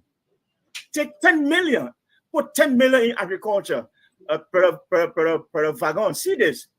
The boys we are calling Zogos and Zogis, the pimping router, they have no other option. Let's create an option. Say, give me 10 million, I will give you 20 million in 2 years. How? Get the listing of all of the guys who are doing pimping ride. Get the listing of all the guys who are we calling Zogo. They are just underprivileged Liberians. So let us stop calling them that name. Mr. President, I beg you, this is from my heart. Pass an executive order. Anyone who find calling the people, let the police arrest them. You don't call our brothers Zogos and Zogi. What do you do? Between Fender and Kakata, we have several unutilized land area. Clear that place. Do cash crop, cucumber, tomato, pepper, and we'll sell to the supermarket. We'll not allow anybody to go across Guinea to bring pepper into Liberia when we can grow pepper. So those guys, you give them an option, pay them at least 100 or 150, all of them, put them in that place. They are growing food for market, generating income. It has a sustainable impact for itself. You build small housing unit, give those guys $150 a month. You think they'll go right pay when they know they have some housing unit, when they have some medical support? Give me 2 years or give me 3 years. Morovia will be a better place because it will be a place of transparency and accountability and putting the people at the center of economic development. Thank you very much, Minister. Thank you. Let's bring in Councillor Bako. Councillor. Yeah, thank you very much, Mr. Kamara. Just a little bit of correction. The president doesn't have any authority to make criminal law by executive order. And I don't think we should I'm encourage- just throwing something out there. Thank you. Thank you. Yeah, I mean, I just thought to just say that because I don't think we should encourage people who have dictatorial tendencies to start thinking that they can make laws by fiat. You know, so coming from someone like you, who is very respectable, they may think that it's something that is worth doing. So you gotta be careful. How you Anyway, do that. we keep going to be debate. You are a lawyer, but I know in this United States where I sit, the president has some authority. He can pass executive order on things that. Yeah, will but not to make influence criminal law. national- Not to make criminal law. That's the point I'm trying to make. Oh, okay, So okay, you okay, shouldn't encourage, okay. you shouldn't That's fine. encourage somebody, as I said, somebody with a dictatorial tendency. You Okay, shouldn't okay. encourage them to think that they can make law by executive order. Okay. I got just two simple questions for you. Corruption is one of our major problems in this country. How much you think it costs the country? I mean, you're sitting as foreign finance minister for 2 years, and also someone who was on the financial intelligence unit's board. Economic management team. The financial intelligence unit. No, The not board of financial the- intelligence. No, Mr. Kamara, I'm talking about the financial Oh, intelligence the unit. FIU. The FIU. FIU. Yeah, Correct. FIU. Yeah, that's Yeah. correct. Yeah. I I know you're on presided the as board of- minister, you the head. Yeah, correct. As minister of Yeah. finance, yes. So, I mean, you know the issue of corruption, you know the issue of illicit financial flows and what it costs this country. How much you think we can improve our economy, you know, just off the top of your head, if we deal with the everyday problem of corruption and we deal with all these illicit activities that actually drag our economy down? You know, in simple terms, what can you tell the Liberian people? What's the medication that you have that you can propose? Thank you, Councilor Pagwa. You know, sometimes we tend to overcomplicate things. All right, with all the theory, economic stuff. And a case in point, when we took over the Ministry of Finance, May 2016, the entry point was rough. People will fight people of good character. They will fight you to death because you'll be standing for the well-being of the people. They will want to kill you even to the extent possible. 3 months of my entry into the ministry, they fight me. I received non-cooperation, but I will resolve. I say everything that you people are trying to hide here, I will stand up for the truth and protect my integrity. And whosoever that in this ministry, you can imagine, I enter as Minister of Finance. I will give instruction to the Deputy Minister. He will come back and tell me, say, he will not do it. So I had to go to the President and say, Mr. President, if you really have given me this place to do your work, I want the people around me removed. I want my own people. That's how I brought Minister Atta. I recommended for Joa Fika, Deputy Minister. And from that moment, and I brought in Honorable Henson Kezulu. And I say, you people, let's do a teamwork. In 3 months, Councilor Bago, from July, August, September, I signed an MOU with Governor, the governor then of the central bank. What is my colleague name? Milton Weeks. He was the then governor. So we signed an MOU and we said, going forward, anybody who comes with a check issued by the Ministry of Finance, not on a list approved by me and signed by the Controller and Accountant General Henson Kezulu, approved by me. If you pay, it will be at the expense of the central bank. And the second thing we instituted, we made sure that almost 90% of government revenue collection must be centralized at the central bank in the consolidated account. We didn't allow for splinter accounts in commercial banks. Few existed. In 3 months, Councilor Parker, almost 80 million that could have gone through the cracks, through business as usual, we saved. And then I reported to the president, and 2 or 3 of my other colleagues said to me, just the few months you came to this post and what you have done, the testimony of the president is, she had hope. You have been around maybe for 4 or 5 years of a reign. Councilor Parker, I can say to you, we are so blessed if we all just stop stealing as officials of government, stop doing all of the bad things, syndicate between Ministry of Finance, Central Bank, you put money in the budget, you call somebody who is the Ministry of Health or Education, yeah, and y'all take the money out of the budget and divide it. It does not go to the sector in need. We should stop. Corruption has to be fought and fought with every degree of our might. So there is a cause. With country's cause defending, let's meet the foe with valor unpretending. Liberia shall rise. It needs men of courage. It requires political leadership. And you are right. The imperial presidency, in our case, is an issue. So should we be thinking of calling for a referendum and review what power the president has?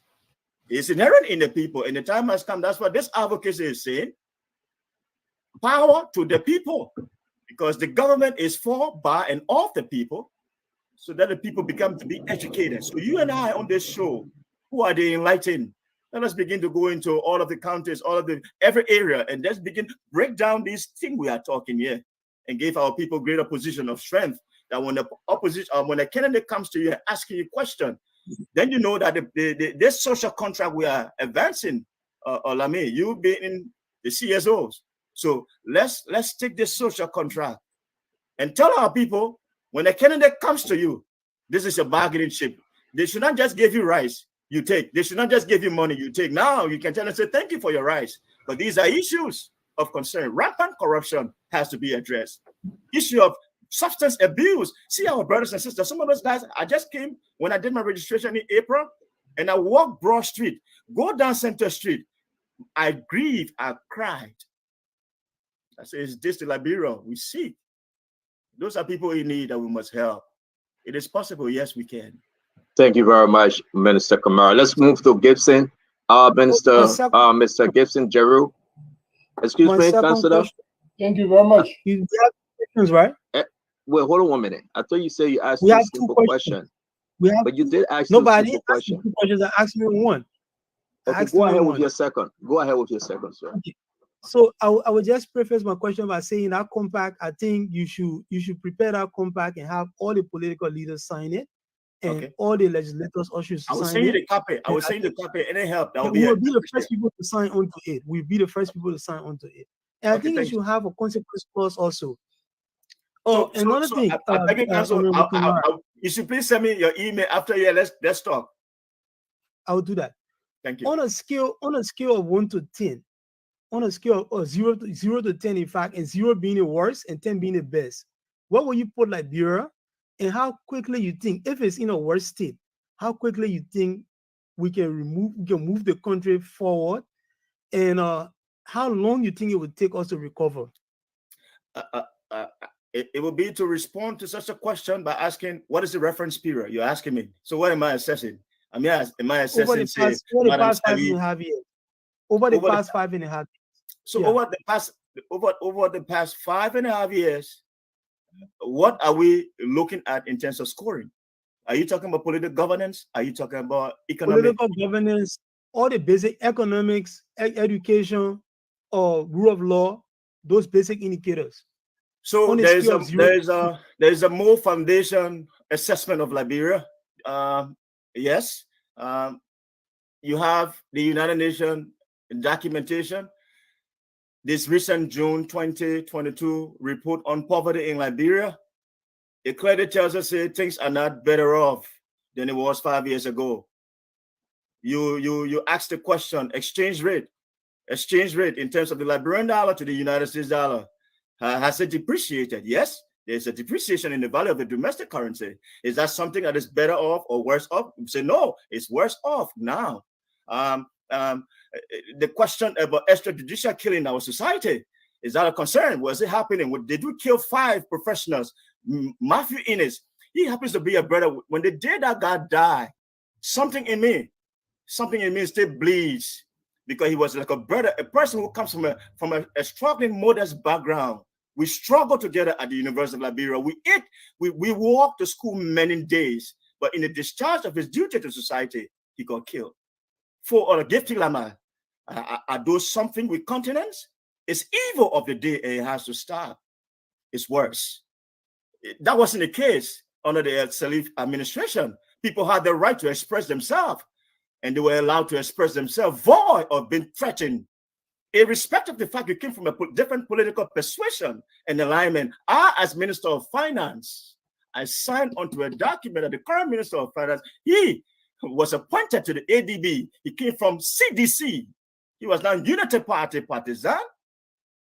But yet we believe in a common cause that you be a Liberian, irrespective of where you align yourself, be given the space, and let us begin to respect people for where they stand on issues. That's how our democracy should thrive. And let us start branding people, because if I don't support CDC, I'm not an enemy.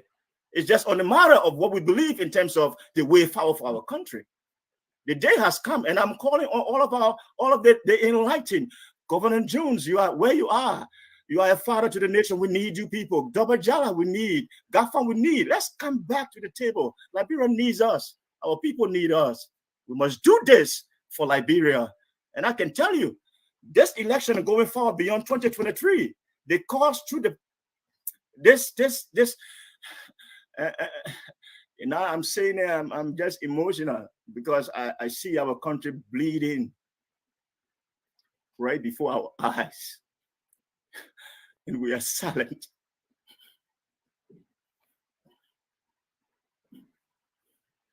Guys, let's take a break. Let's take a break, guys. Dama, can you go to music, put up the flyer, place on this phone, Team Son. We usually don't take a break on the program, but we will take a break today. Let's take a break, Dama. It's important that we're going to play the Team Son and take a few minutes break, please.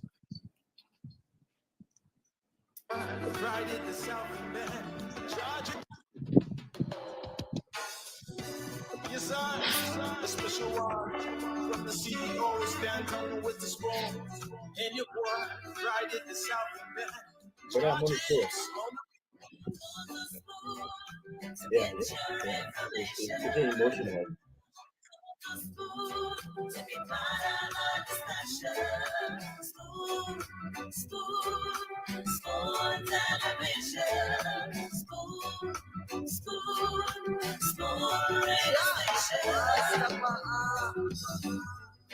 Spoon gonna tell you what is happening in Liberia. Spoon gonna tell you what is happening in Monrovia. Spoon gonna tell you what is happening in Africa. Just to spoon you will know. If the children crying for starvation, just to spoon. You want to get a news update, my brother, to spoon. You want to know what is happening in Morocco, to spoon. Politicians want to make their decision, just to spoon. You want to know what happening in the ministry, to spoon. Yeah, to spoon. Thank you. You from Vonjama, Maryland, to spoon. Thank you. Thank you very much to the producer. We want to say it again to all of our many followers. We are here with the Minister Boyman S. Kambara talking national issue concerning Liberia. Our next segment will be bringing in Jomay Scott, the daughter of Gloria Muson Scott, former Chief Justice, to discuss the issue of what happened and what happened today at the Liberian Central Prison. We want to welcome every one of you. Usually we do not take a break. I haven't asked my question yet. Today. No. We will come to you, Daniel. We must take a break because it was so emotional. This is about Liberia. So when we hear people saying, well, shut down Spoon Network, shut down the radio station, shut down. We're as personal, we have to close the station. Folks, Facebook is still alive. This is about Liberia we are talking about. It is in the interest of every Liberian that you should have one critical network to speak truth to power. And we have prepared ourselves and our mindset for that. This is Liberia we have, and this is Liberia we must protect. So, Minister, it's good to have you. Sorry that we make you emotional. But again, we will continue with the conversation with you. And then please hang with us. We need to take questions. Liberians are asking us to give them the chance to ask you question. So after this round, we'll ask you to hang with us. Now let's move to Gibson. I know you were speaking, but you can also continue when Gibson asks us 2 questions. Mr. Jeru, your 2 questions, sir. Thank you, Brother Kamara. Thank you very much. One of our youngest to serve as Minister of Finance. And before I ask my question, did you enjoy that position?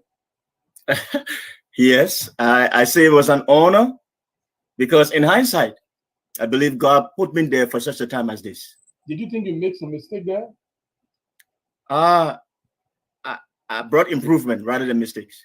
Okay, this is my I have improved that system. Yeah. This is my first question. The other 2 questions was what? I'm not asking question. I'll just.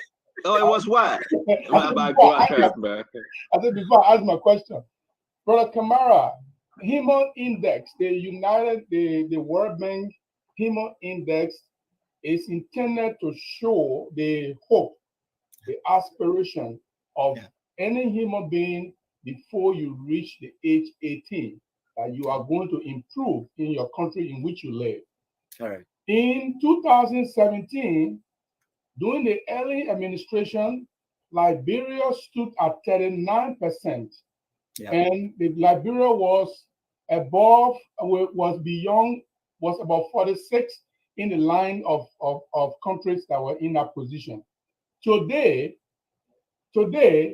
Liberia stands second in the line of 174 countries, and it is 0.32%,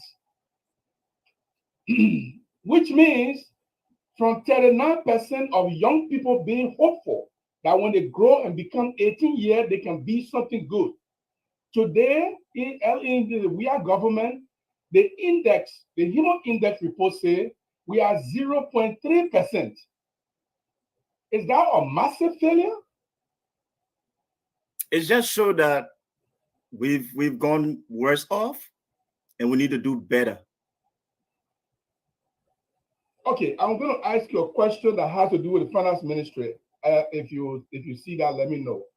Yeah. During the American administration, he published a memorandum in which he said that all vehicles, Liberian bringing vehicles that are 20 years or older will not be allowed to enter Liberia. And if you are 10 years to 20 years, 11 years to 20 years, you will pay extra 10% punitive tax. Did you happen to see that memo? Yes, I met it there, and it was being executed by the LRA under the then Commissioner General, Frida Tama. Yes. It was a finance minister who issued that. And you, a finance minister, you had a responsibility, you have the ability to undo that. Did you try to undo it? Getting into the ministry at the time then, there were other critical issues of concern. And what that law intended to do was to say the issue about conversation around climate change, the impact of old models on the country, a decision of that nature for me, government wanted to get revenue, and it says bring in better vehicle that improves the well-being of people. So looking at the economic benefit of such law, it was something that I said it was not of an importance to say, let's argue that out. And especially so at the time then I needed revenue too, to pay the salary in difficult times. So do you think today we have 27 million Liberians out of poverty? Wherever that report comes from, I don't know. The report that I know of is the June 2022 report. And that's why I say, you be the judge. Read that report and be the judge. Okay. My 2 questions are over. Can I proceed? Thank you, Minister. We're together last night again on another platform. I'm happy to be here with you. Oh, thank you. But I had a question for you centering on the harmonization, but I think you already described the harmonization as a redistribution of poverty among Liberians. I think that is enough. But my first question to you is, in terms of fiscal crisis, economists will implode austerity measures. In our case, they say the government will reduce spending in consumables in other areas like moratorium or foreign travels, among others. How does a president traveling on a private jet, as in the case of President Weah, undermine the very essence of austerity economics? Again, I will put it this way. President Sirleaf, she flew commercial planes. She didn't fly private jet. And in 2016, when I came to the ministry, the drafting of the fiscal rule was painful, but it was necessary end to be able to pay salaries on time. So I, as minister, I accepted to fly economy. Madam Sirleaf restricted us to the extent that not more than 3 persons. If I'm traveling as minister, I can't go more than even 2 persons. And I had to fly economy to the extent sometimes I would say, hey, man, Joa, I beg you, Joa, let me ask more money on tap so I can fly business class because I'm Minister of Finance. All right. But the point is, there were determination encouraged by the leader, President Sirleaf, then, and said, no, these were tough times, these were difficult times. We have to make the tough choices and take the tough decision. So the fiscal rule, freeze on new hire, fiscal rule, even the duration of your trip, not more than 3 or 4 days, you are back. So you be the judge. President Sirleaf did not run a private jet. You be the judge. Thank you, Minister. So my next question, you talk about the poverty incidence report, and that goes without saying that food poverty is also on the rise in Liberia. For you, the economists, data are very essential to you, but for the ordinary people, they are interested in food being on the table and money being in their pockets. The government, no doubt, has failed to expand the economy.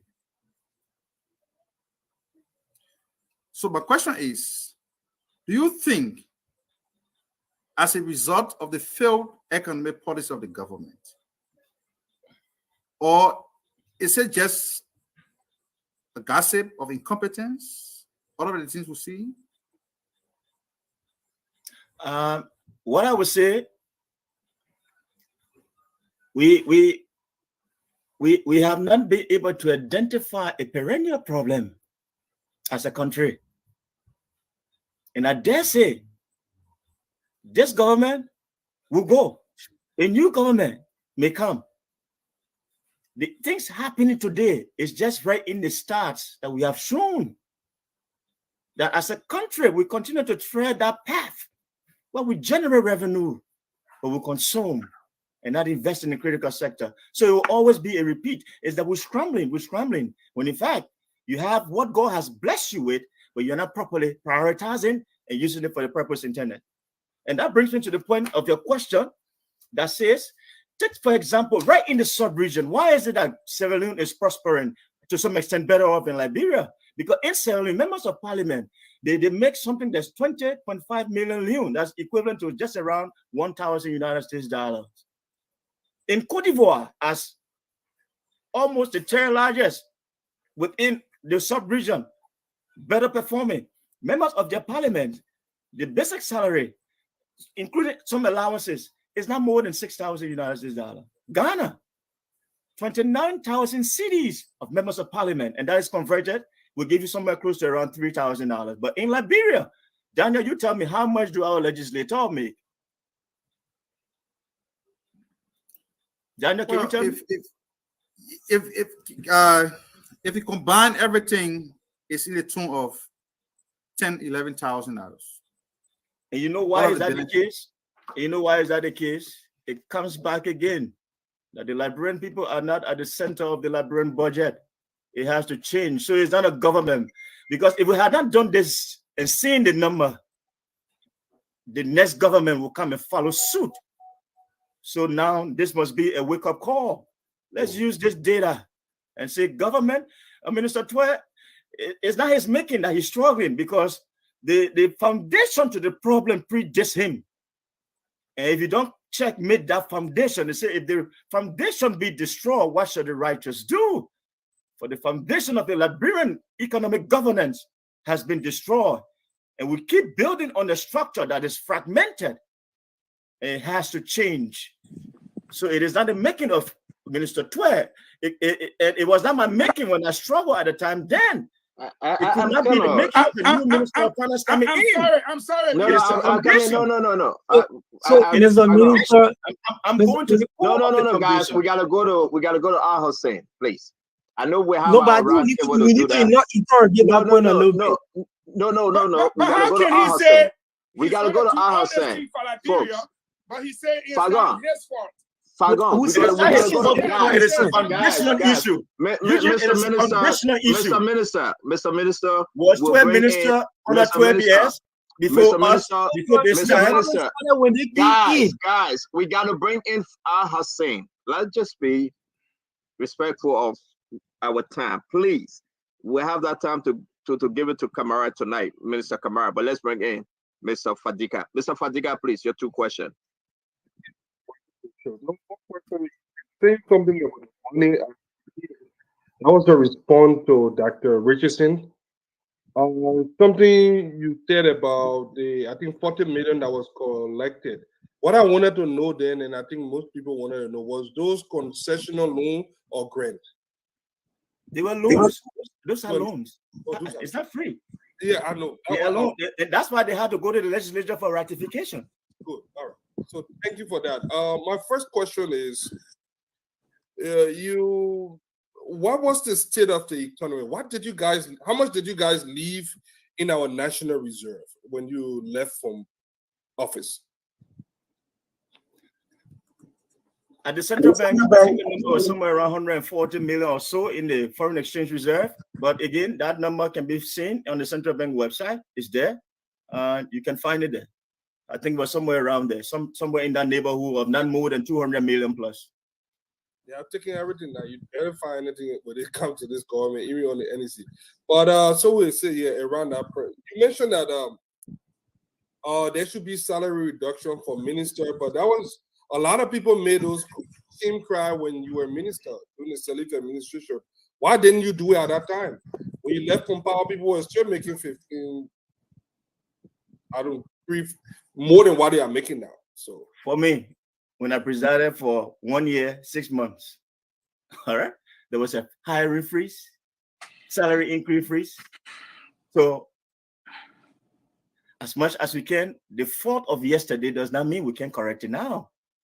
So what I'm bringing for Fadiga is that we all collectively now, we must not sit around the table and say, let's make the high choices. And especially given the regional comparison, why should MPs, members of parliament in Liberia with a struggling economy be making such an amount compared with Ghana, a better performing economy of not more than $5,000 that legislators make? Is that something we want to see continue? No. Even the we can't. The question was short. I just want to just leave you with this question. Do you support the Unity Party? What's your political affiliation, if you want to do that? This is Boema Kamara. Go across all of the political parties. I am not a member of any political party. However, I will support the candidacy of Joseph Boyka. I believe he's a father, and I believe he's somebody that I've interacted, I've come to know, and that's somebody I want to trust with the future of the country in terms of the transition. But in the next round of our election, be prepared. You will hear Boema Kamara putting his hand up. I want to be president of our nation. Dr. Francia, you should put your hands up too to become the next president of our nation. Eugene Fagon, put your hand up. Why? No. Why are we? So put your hand up, Daniel. Put your hand up. Liberia needs us. Thank you very much. Thank you very much, Minister Kamara. No, I will bring you in, brother. I'm begging you. I don't want this thing to leave my brain. I'm begging you. Yeah, Eugene, I hear with said you. something that triggered Eugene, I'm every here. fiber in my body. We have another here with guest you. coming. Yeah, please, I beg you. You said Samuel Twe is not to blame. Yes. Who brought harmonization? It's No, Samuel Twe. No, Eugene. Wait. Okay, go ahead. You said this thing is an age-old problem. Correct. You educated us and told us that the minister is the financial manager of the country. Yeah. You are the financial manager. You are supposed to tell us this is right, this is wrong, this is how we do it, this is how it should be. You are the manager. You brought harmonization. You reduce everything. You tackle everything. And you said this man is not to blame. It's an age-old problem. Okay, let me. Question to you. Yeah. How is it a problem? Okay. When Blama Kamara came, how is it not, a problem? When Blama Kamara came and said, we'll pay these people 150. You came in and said, we'll pay you $45, you like it or not. Blama said, let's keep our budget at 5 something while trying to raise revenue, 500 million, while trying to raise revenue. You came and said, I raise revenue to 800 million. And guess what? I don't care for anything called inflation. How is it not your problem when you came and met everything working and now everything is screwed up on you? How is it not your problem? Well, in the context of macroeconomic management, you are right. I am right. Because you fixed it for me. Fagon, let him address it now. Let's be professional now. Hold on. Let him finish up. Go ahead, Minister Kamara. I come in, Eugene. I can be sentimental too. Minister Kamara, go ahead, please. In the context of macroeconomic governance, that which you are talking, the decision we take, fiscal rule, discipline, you are right.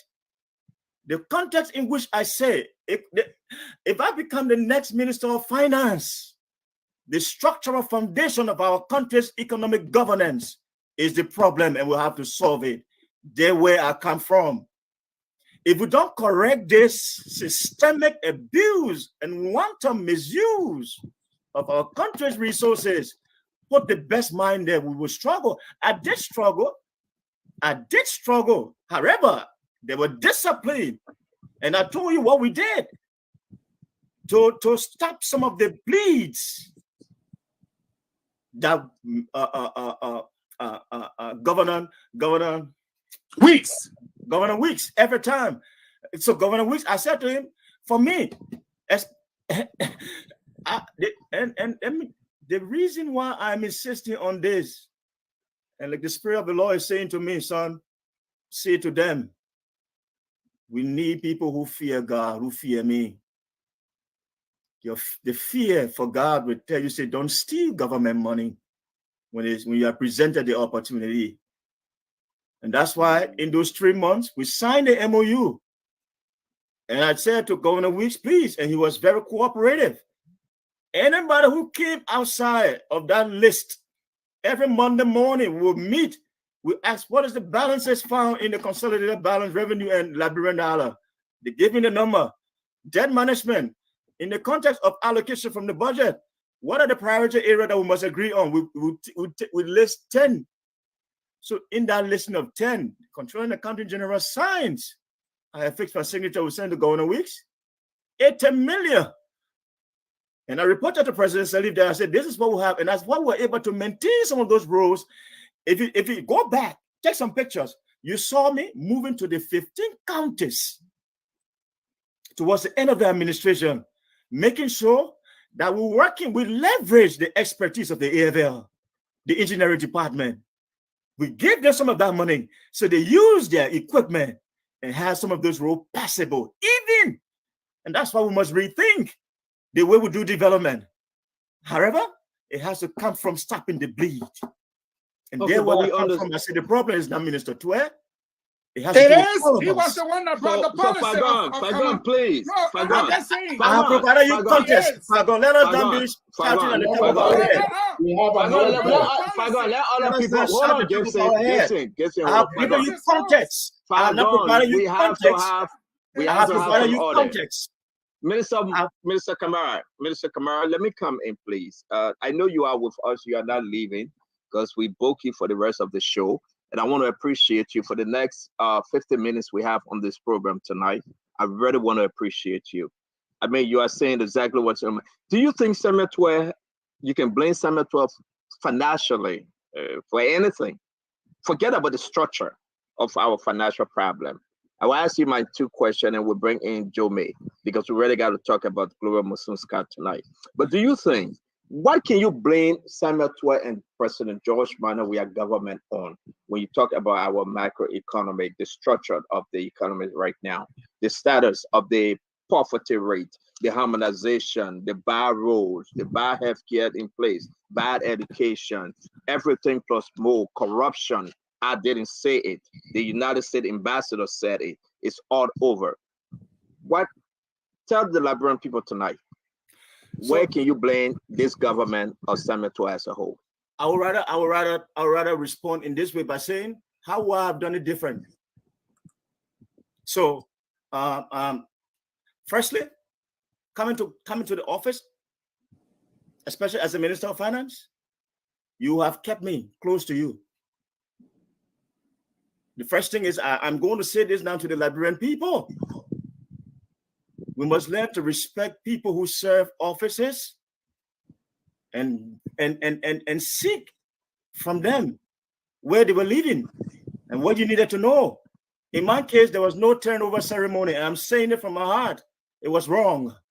It was wrong. I left that ministry on the 20th of December, 2017. I never returned to that ministry again to do official turnover. I left those documents. As former minister, though, as former minister, do you think Samuel Twe is at fault? Yes, Samuel Twe, is he at fault?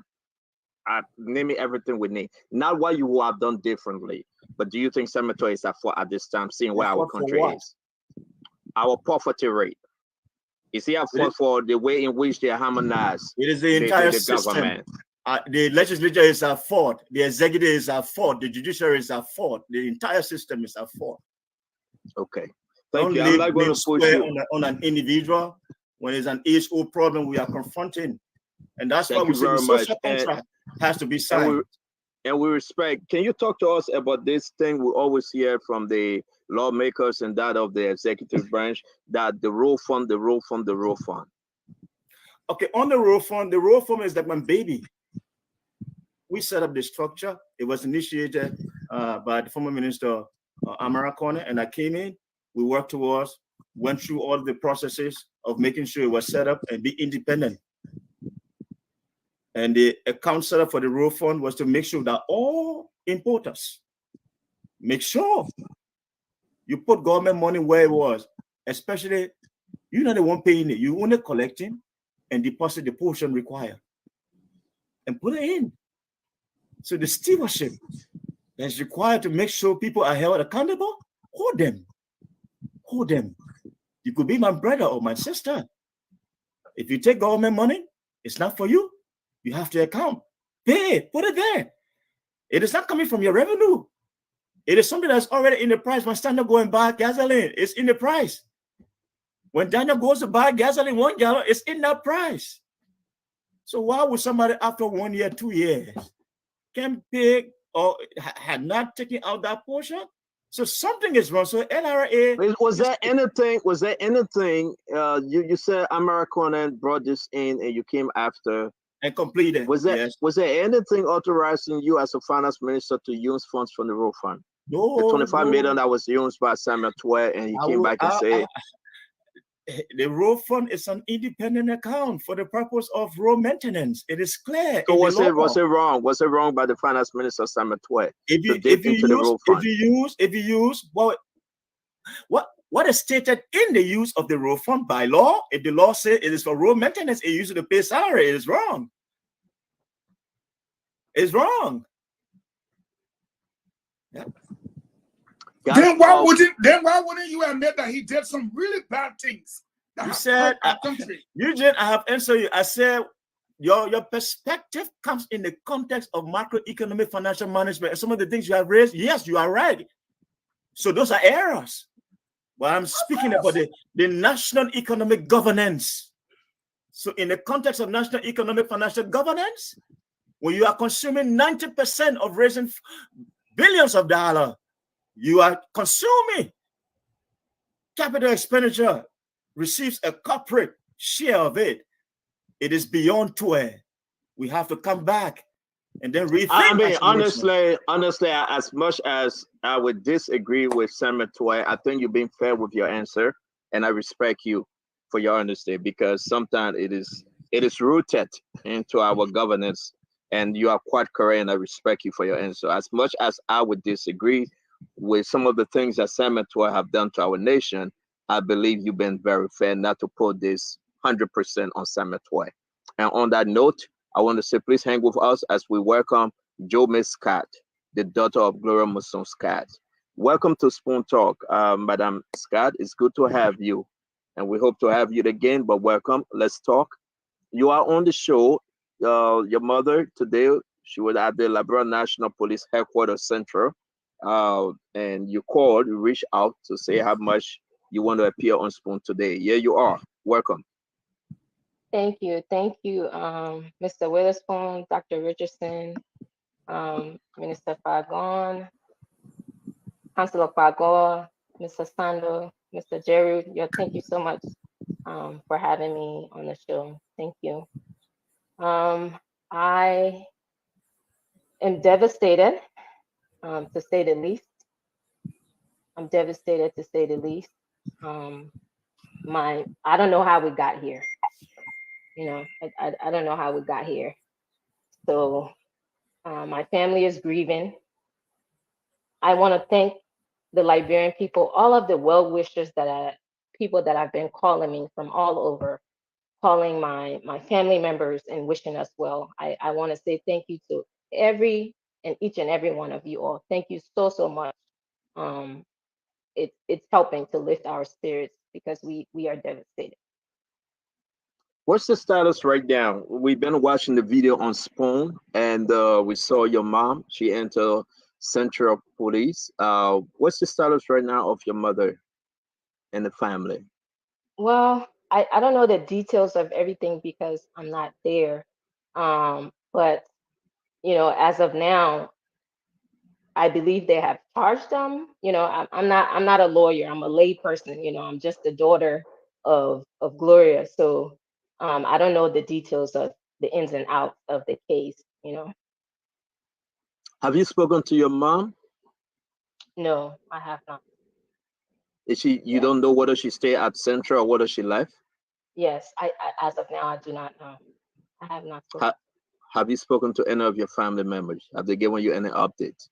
My family is chaotic right now because you know everyone's running helter skelter, trying to, like I said, we're in a lot of pain, we're devastated, so it's hard to reach anyone back home. Dr. Richardson? So sorry to hear about your family and your mother situation today. Thank you. I'm just sad to just hear about the whole situation. But can you just tell us? I heard your brother speak about how loving your mother was to your family members. At one time, there were 10 persons, he said, living in your home. Can you just tell us about the nature of your mom and her relationship she had with Shiloh? Oh yes, sure. My mother, most people don't know this, but she's a raw country woman. You know, she comes from Maryland. She's very patriotic, and she's always telling us about, you know, our people in Maryland, about Calocan, how Calocan was a relative of ours that was, you know, invented the town. She tells us about the Gettable chiefdom. You know, we all have country names. You know, my name, I know this CEO is calling me Jo-May, but my name is actually Jomande. You know, it's a, yeah. But you know, she didn't grow up with much. So when she fought and went to school, she came to, her mother brought her to Monrovia, you know, and she stayed with my father, and you know, my father and his wife, my step grandmother, that's how she was raised, and she went to school. So, you know, my mom always reached back to help others because she didn't grow up with much. So she feel like if she has made it, it is her duty to reach back and help others.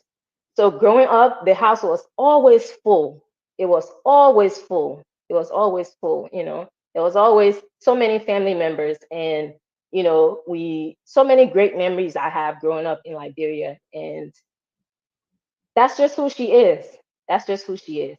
She has reached back and helped so many family members. Thank you. Thank you very much, Honorable Fagon. Well, Jumade, I'm sorry for what is going on with your family. Some time ago, you and I had discussions, not once, twice, or just on a couple other things. And like I said, I'm sorry. You saw how we went after the government. And I know in my heart, I don't want to speculate, but I know what's going on. And I can tell anybody what I know is this government's trying to do.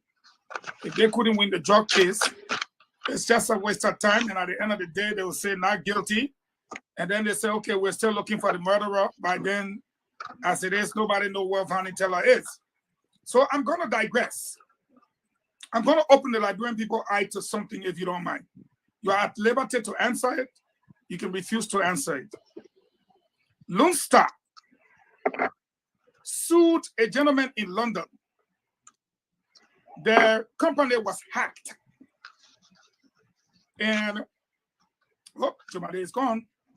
No, I'm sorry. She's here. I'm here. She's there. Okay. Yes, I apologize. That gentleman was arrested by the British government.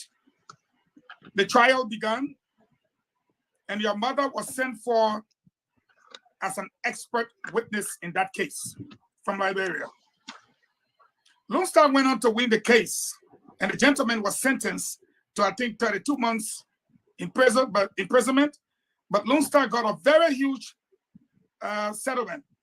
I'm bringing Benin Adira in and the Liberian government from other sides.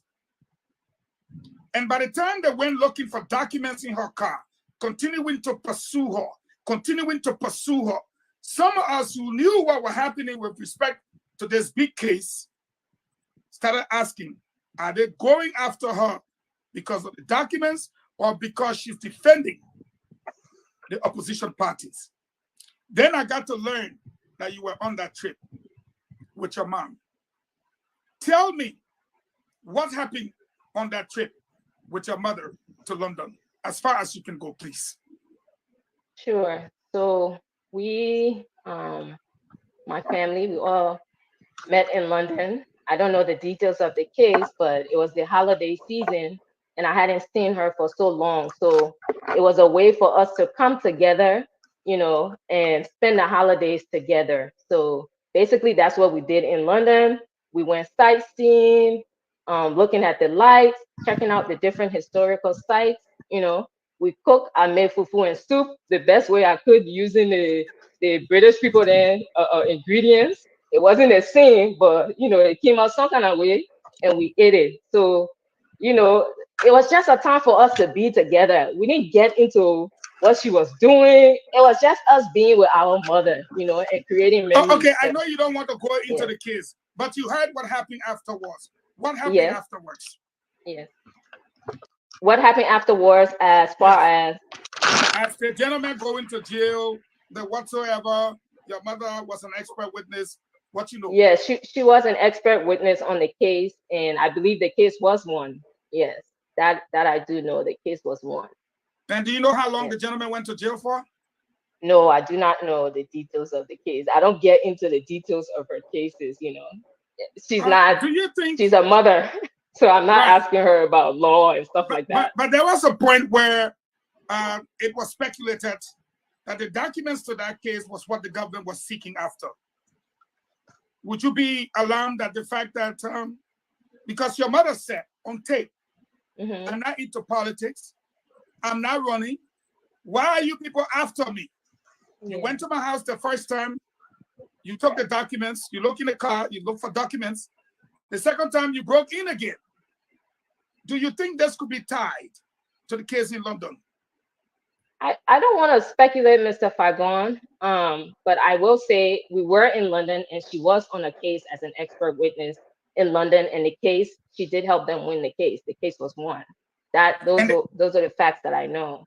And the case involved the Lone Star from Liberia and that of the hacker, right? That is correct. Okay. It is believed that the hacker was working for Orange, but we'll go into my second question. There were times when the sedition said, oh, because the woman, they said Gloria Scott did not have a daughter. In fact, when I talked to you, I'm like, you look like your mother. Even your brother looked like your mother. You guys look identical. Yeah. Where did these people come from to say this woman never gave birth to children? When you heard that your mother did not have children of her own, what came to your mind? Mr. Fagon, I cannot begin to tell you how painful this is. You know, I see so much on social media. People who don't even know us, they are saying the worst things about us. You know, somebody that I follow and I admire, a young Liberian lady, you know, I follow her and she posted today, oh, she knew that my mother did it and the daughter, me, conspire with her. Me and her have never sat down, talk or anything, you know, so I'm seeing all these nasty things on social media. It is really hurtful to hear those things. It really is, because people are just spewing so much. There's so much rumors going around and people are believing it, and it's not true. It's not true. You know, you're playing with our lives. You're playing with my mother's life. It's really hurtful. Last question. Do you think your mother is capable? Because, and let me give you a quick premise. You can't raise a child from small. Send the child to high school. Send the child to college. The child on just 1 or 2 months to graduate. And then you kill the child. Do you think your mother is capable of even? Never. Because if I go on the atmosphere in our house, we have not fought. We don't fight. We've never fought. I'm not saying we're a perfect family, but for us to hit on each other and stuff like that has never, I don't have no memory of that. That has never happened. That is not the kind of home I grew up in. Not at all. She is not capable of harming Chalo, and neither is any one of those of my family members. Never. Thank you. Never. Thank you very much. Thank you, Mr. Fagon. Let me bring in Gibson. Gibson, can you come in? Go ahead, Mr. Gibson. You know, I know this girl. I remember when she was in the back of the car and the mother and I went to a supermarket on Center Street. I did a contract for her and she was trying to pay me. She was trying to buy groceries.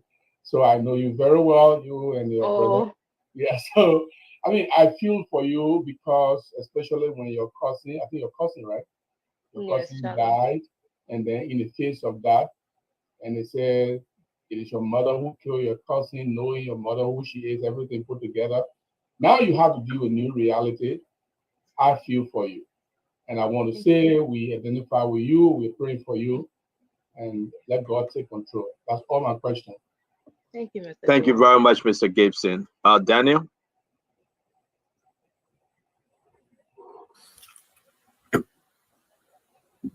How you doing, man? Oh, Daniel, I've lost my mind today, but I'm holding up. Yes, you have to be strong. I know these are difficult moments for your family. I come to know your mother over the last 1 year or so when she volunteered to provide pro bono legal services. On the onset of the intra-party conflict in the Liberty Party. And from the moment I got introduced to her, I've heard her name as a public figure, former Chief Justice, former Minister of Justice, but close interaction for the last 1 year or so. And I've known her to be somebody who is very straightforward, very amicable. It's unfortunate that your family union will be torn apart by the kind of embarrassing social media posting you talk about, the kind of negative news that people have decided to spree out since the terrible incident that happened in February. It's sad for our country. You have to be strong. But I just want to say for the record that following the death of Chado, I know the family has been deeply engaged with the police. But following the death of Chalo, do you have any information to your disposal that the police, apart from what they put outside, because I know there was some communication missed by the police from the beginning of the process. But as it stands right now, do you know what the police is saying to your mother? No, because I'm not there. I don't know, all the inner workings of this case, even if they presented the document to me, I wouldn't be able to read it and understand it, I'm not a lawyer, so I don't know what the police have presented to her. Like I said, someone asked me earlier if I had spoken to family members. I haven't even been able to speak to them because things are so crazy right now, So I haven't been able to speak to my family, to my mom. So you can imagine the mental anguish that I'm going through. Thank you very much. Let's bring in Al Hussein. Just one question. Yeah, thank you, Mr. Sando. Yeah, Al Hussein, and then we'll finish our council. We got to bring back Minister Kamara. Al Hussein, do you have a comment or question? Well, one of the cases that I refrain from really speaking on, but I have a couple. I could just ask one or two questions. I've listened to you. Someone sent me a couple of months ago. Someone sent me a podcast, and you made reference to the same case. Are you trying to be very careful now that you don't want to speak on the case because of where he has gone? Because I think one or two videos. I really didn't go into detail, but do you fear something right now at the moment for which you are trying to be apprehensive or trying not to go too much into the case? Well, I don't know the details of the case. What I do know as facts is that, yes, we were in London. My mom was working on this case as an expert lawyer, expert witness. That's what they brought her in concerning Liberian law, as an expert on Liberian law. And the case was won. Those are the facts that I know. So anything other than that, I won't be able to tell you in details because I wasn't on the case. I'm not a lawyer, so I cannot go further into that. But being concerned, I am concerned for my mom. I'm very much concerned for her. Very much so. I'm concerned for her safety. Insinuation that he was at peace because of something she may have done or something connecting to that case. That thing, I think that's what I heard in the podcast when the one that I listened to you speaking of. I'm sorry, please repeat that. So you made a podcast in which you said that part of the reason they were after your mom was because of that case. So I said that we were there in December, and then after that, the attacks started happening. Was what I was saying. Yeah, I'm not saying that that's directly what happened, but those are the facts. We were there in December. We came back, and then this attack started happening on our home. All right. All right. Thank you. Thank you. Let me bring in Councilor. Yeah, only one question, sir. We're against time now. We gotta bring. Go ahead. Ask the last question, Al-Fatiga. Go ahead. Finish up. Who is she? You're breaking up, Mr. Fadiga. For Shallow. Or who is she? Okay. Who is she? Yes. So Shallow is my little sister. She might not be my mother's biological child, but Shalow's been living with my mom since as a girl. As a girl, she's been raising Chalo. Chalo went to some of the best of schools. Chalo is very hardworking. Chalo is very hardworking. She was very respectful. Chalo was very kind. Always smiling. Every time I'm in Liberia, I'm with Chalo, I'm with Tema, I'm with Sayo.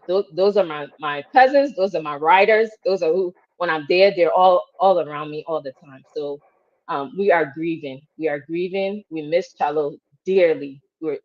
It's a total loss for our family because Chalo was just about to graduate. She had brought her graduation papers home. we were all excited, looking forward to the graduation, you know, to come and celebrate in December. Thank you very much. Councillor Laming? I don't have a question, but I would say something that, you know, someone doesn't just become a murderer overnight. You know, so I used to live on 15th Street. In fact, I grew up on 15th Street in Cinco on the Todman Boulevard.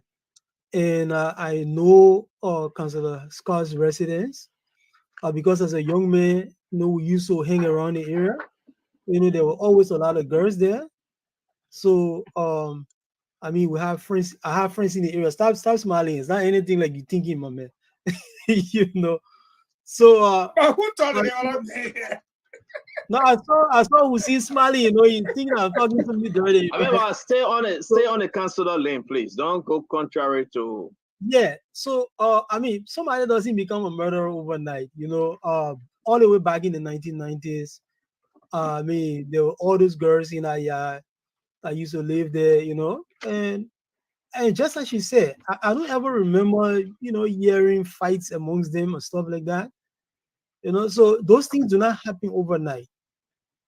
Maybe the government knows something that they're not telling us.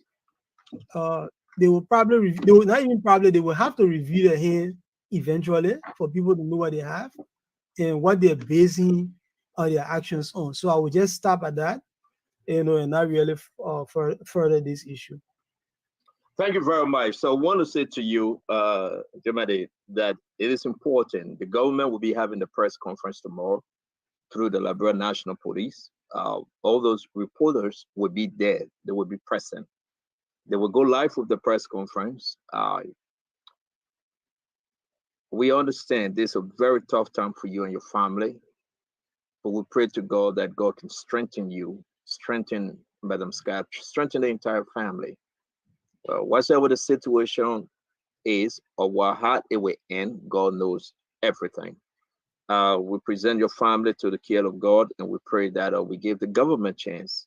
They filed the lawsuit. Somebody just sent me something and say they filed a writ of habeas corpus in the court. They do believe that the deal to release your mother, perhaps the government have had a change of mind or change of heart. So I am not a lawyer. We will watch this case. We'll monitor this case. And we'll be on top of this case. The government probably have the reason. And we'll wait. We will not be judgmental because we don't want to be on the wrong side. We all entitled to our opinions, but we wish your family well, Jomade. Again, like I said, when you called me today, oh, she went off. When you called me today, Peter Muson, your brother and myself, we did our nursing program together. A good friend of mine. He knows me very well. I know his wife and his family. I know your mother very well because she worked along with my father, Councillor Witherspoon.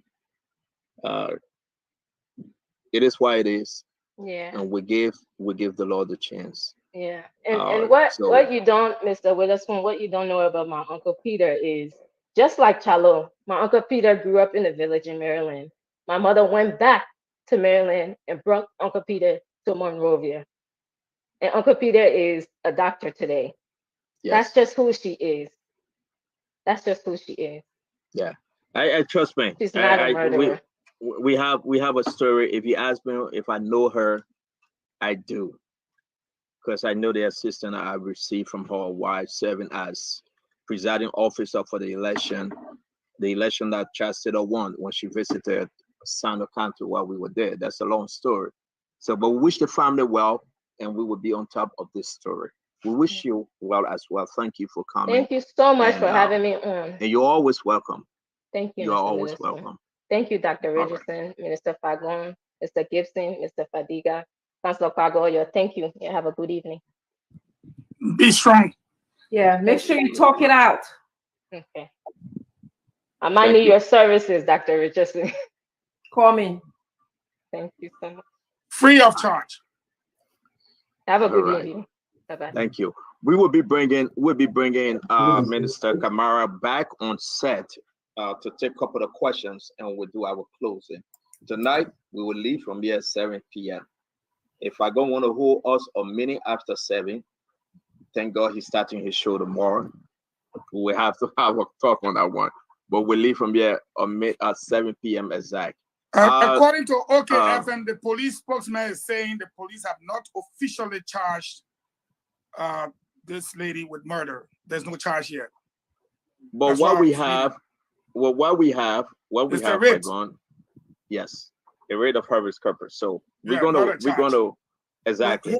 The rate of habeas corpus is now a charge. It's a remedial rate that is meant to get someone to be brought before a court if the person is being held illegally.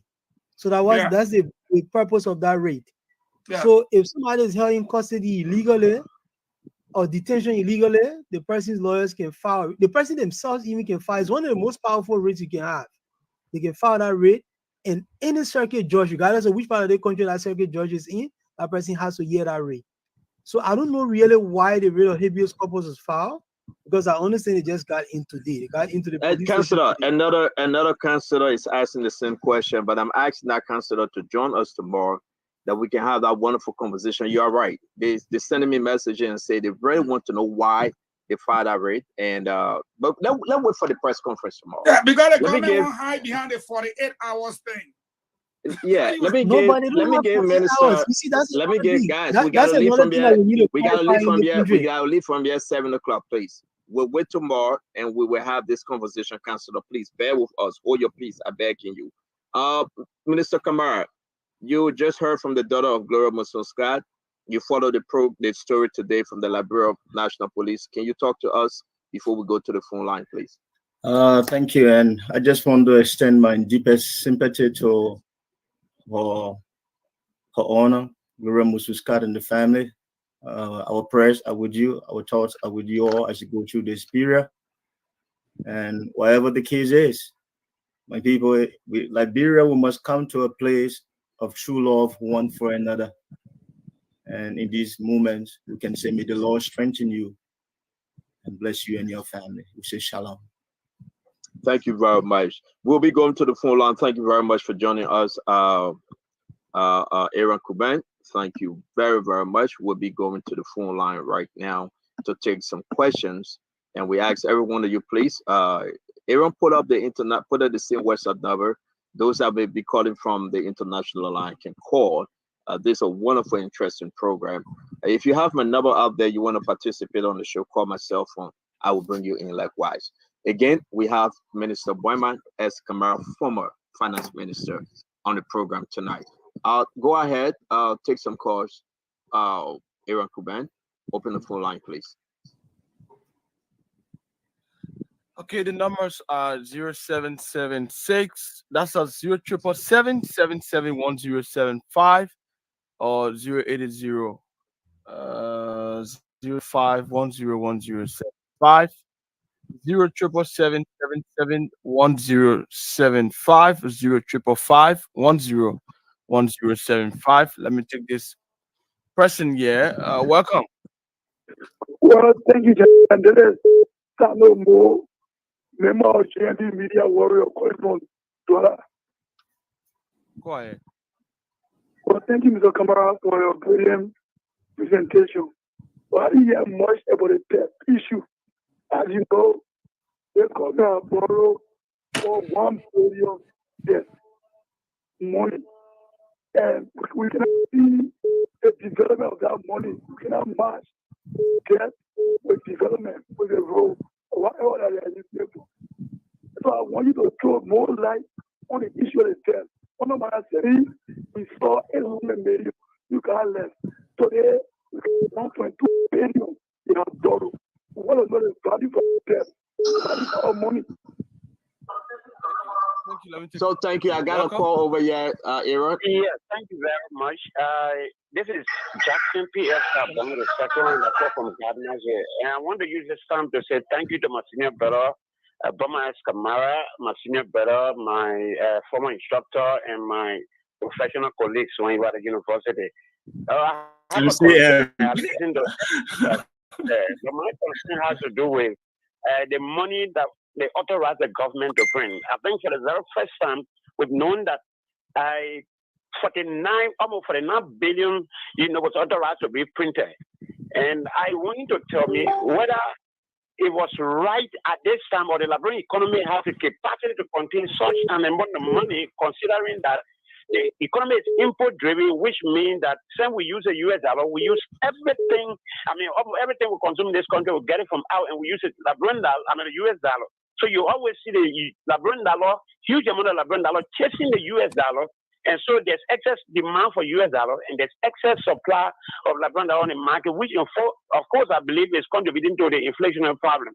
But was it a right decision for them to print such an amount of money, considering the fact that the economy is import driven? My second concern is, now that they have brought the money, this is the very first time. Normally when you say you're changing money, what you do is you remove you give a few accounts or 2 or 3, giving the people the chance to carry all the old money to the bank, and then subsequently get rid of the old one and begin to use the new one. But this time around, Sunday boy, Madam Sadi printed some money. Where himself when he came, he printed some money, and subsequently they reduced it. And so we have multiplicity of currency, different colors, different sizes, and all of that. And up to now, we use it. So can we move to the next quarter? How does it affect the economy? Thank you very much. Thank you. Thank you. Let me bring in. I'm gonna take two Becky, Aaron. Hold on 1 minute. Jackson, Mr. Satan, can you go ahead? Well, thank you very much, Mr. Witherspoon. My name is Jackson P.S. Satan. Am I on, sir? Yes, you are. Can you just get from the noise, please? Somebody cooking in your back, probably.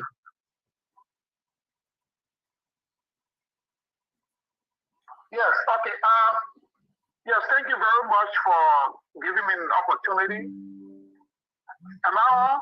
Yes, sir. We can hear you. Go ahead, please. Okay, thank you for giving me the opportunity.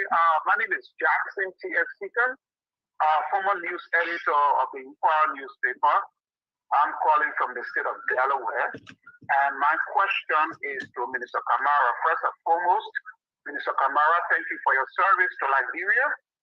But during your analysis, you alluded to the fact that of all of the budgetary appropriation that was made in both the city and the WIA government, there was not significant investment in critical need areas like health education, and yes. Agriculture. Can you now tell us why is it that the vast majority of government money goes to government overhead? I remember when Minister Amara Kone, when he was Minister of Finance, he made a statement saying that in spite of all of the money and all of the budgetary allocation that government is making, 75% of that amount went to government overhead, and he was beat upon for that.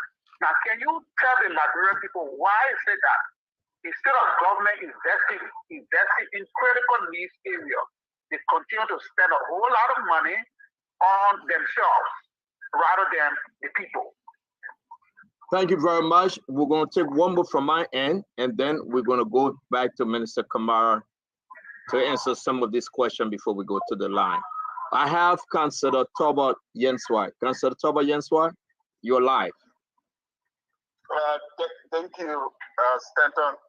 Are you getting me? Yes, sir. You are live. The minister is hearing you. I want to thank Minister Wema Kamara for the great explanation and rallying professional and technical Liberians to come on board to save our country. I think it's a very good call. Wema, thank you very much for your service. But I will give a team of 2 finance ministers. I'm one of the privileged few who work with both Wema Kamara and Minister Samuel Twe. I worked with Minister Samuel Twe for 22 months and worked with Wema Kamara for the number of months that he spoke about. I will give you a story of the tale of 2 finance ministers. One that is very far-sighted, Mr. Kamara, who took his time and invested money, government Liberia's money, in an institution that we stood up called the National Public Health Institute, where we needed money to secure the land, build out the institution, establish the institution, and we went to Buema Camara crying for money to match the money that the international partners were bringing to the country. And he saw it very fast at it, made $1 million available to start up the Public Health Institute that was used during the COVID-19 crisis and the laboratory that Liberia used to diagnose COVID and fight the virus when we didn't have that facility during the Ebola crisis when it devastated our country. And Mr. Buema Camara made a pledge to the U.S. government of $3 million that the government of Liberia would put forth if the U.S. government made $40 million available to build a national public health reference laboratory that you see in Congo Tana will be constructed. But in the last 3 years, I understand that project is at a standstill right now. Let's look at the tale of the other minister who came to power and cut all of the laboratory technicians, the director of public health laboratory technicians that we trained over the years. And most of them, some of them resigned from that institution. I told Minister Tue and Minister Magay to the National Reference Lab before I even resigned, that look at these millions and millions of dollar equipment our donors are bringing in this country.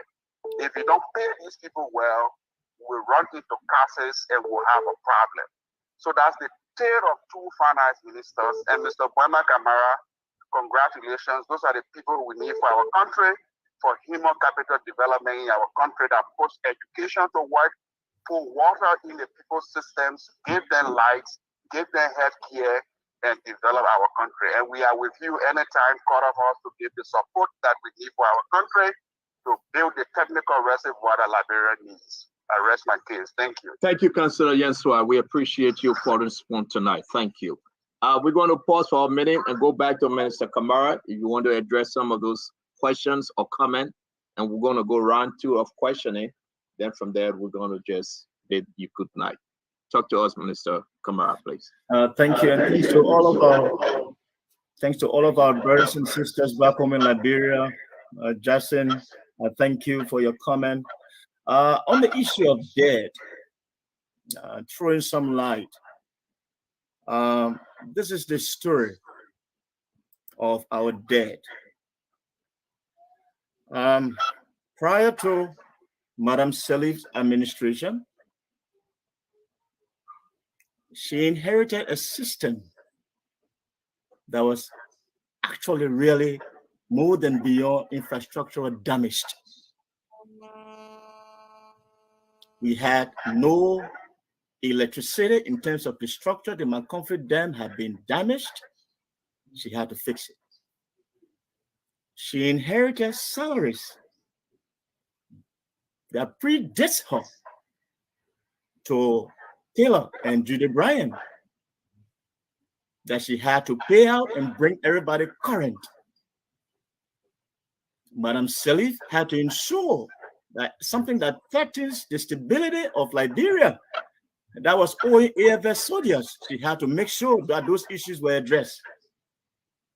Madam Sirleaf was confronted with issue of roads. You can imagine in 2006, when we were walking in Tottenham Boulevard, you will know that the road condition was bad. Driving from Oro, driving from Monrovia to Ganta, driving from Monrovia to Buchanan.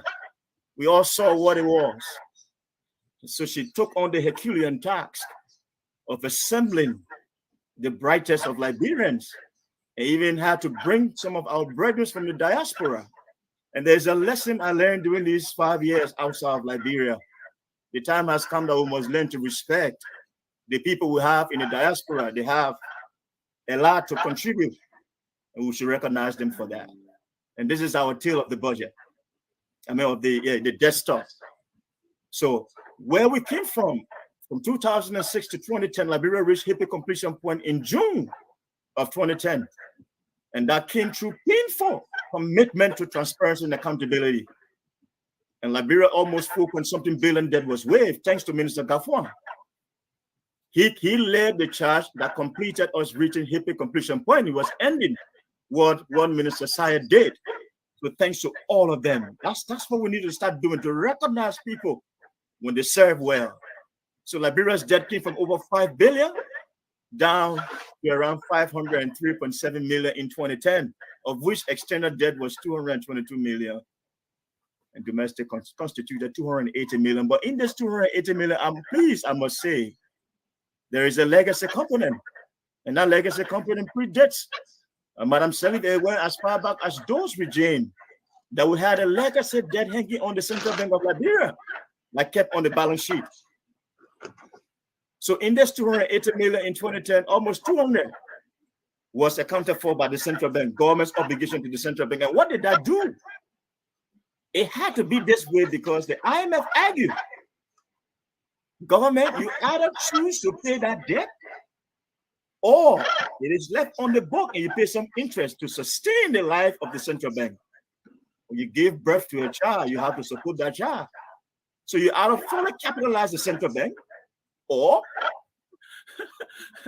you keep the debt. And that's why that debt remains as a legacy issue hanging on. So between 2010 and 2017, Liberia's total public debt, the DOC, that means the debt increased to 1.13 billion United States dollars. That means an increase of somewhere close to around 600 million. That's the story of the Salive administration. And those debt, the external component of the 1.13 billion, 736 million was external debt.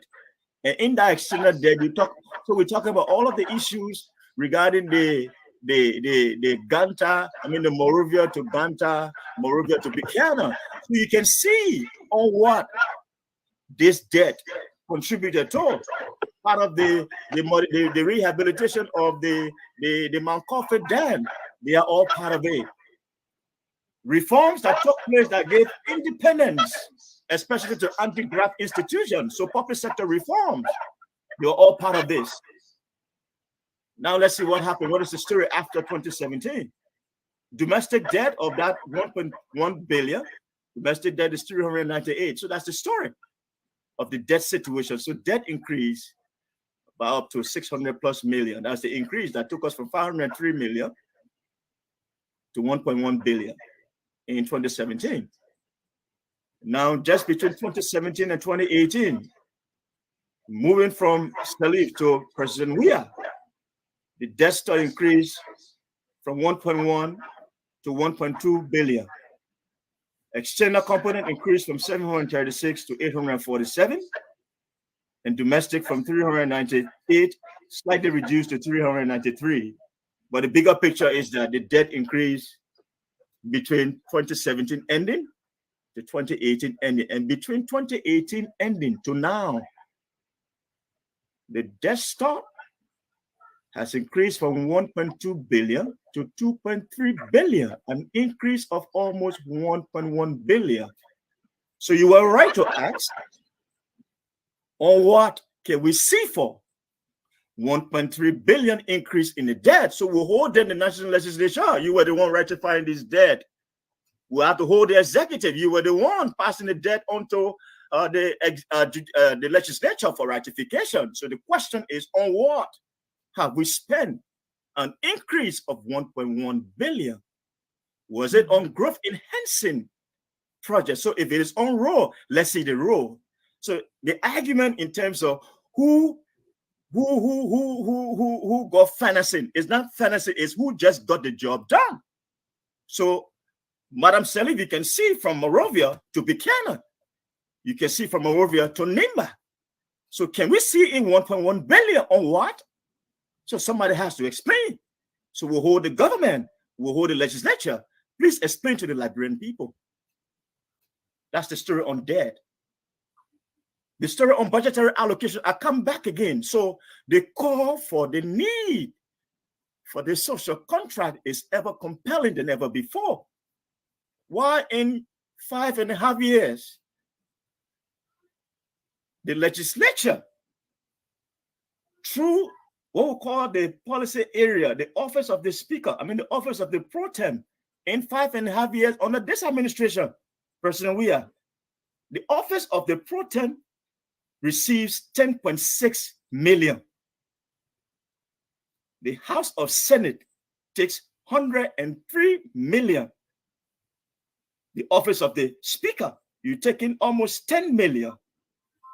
The office of the Deputy Speaker, you also taking almost 8 million. And the House of Representatives, the People's Representative, you're taking 179.5 million. The total of the 3.5 billion the legislature has accounted for, they have taken 307.4 million. When in fact, the University of Liberia in 6 years has only received around 96 million. A critical institution of human capacity development, we treat as a step shy. Agriculture, the same picture. Agriculture cannot boast of anything close to 20 million in 5.5 years. The same picture under President Salif. The same picture for health. Now I serve currently as the health financing advisor for the African Union Center for Disease Control, the Health Economic Program. One of the protocols to which Liberia is a signatory, that the health care expenditure as a share of our national budget should increase to 15%.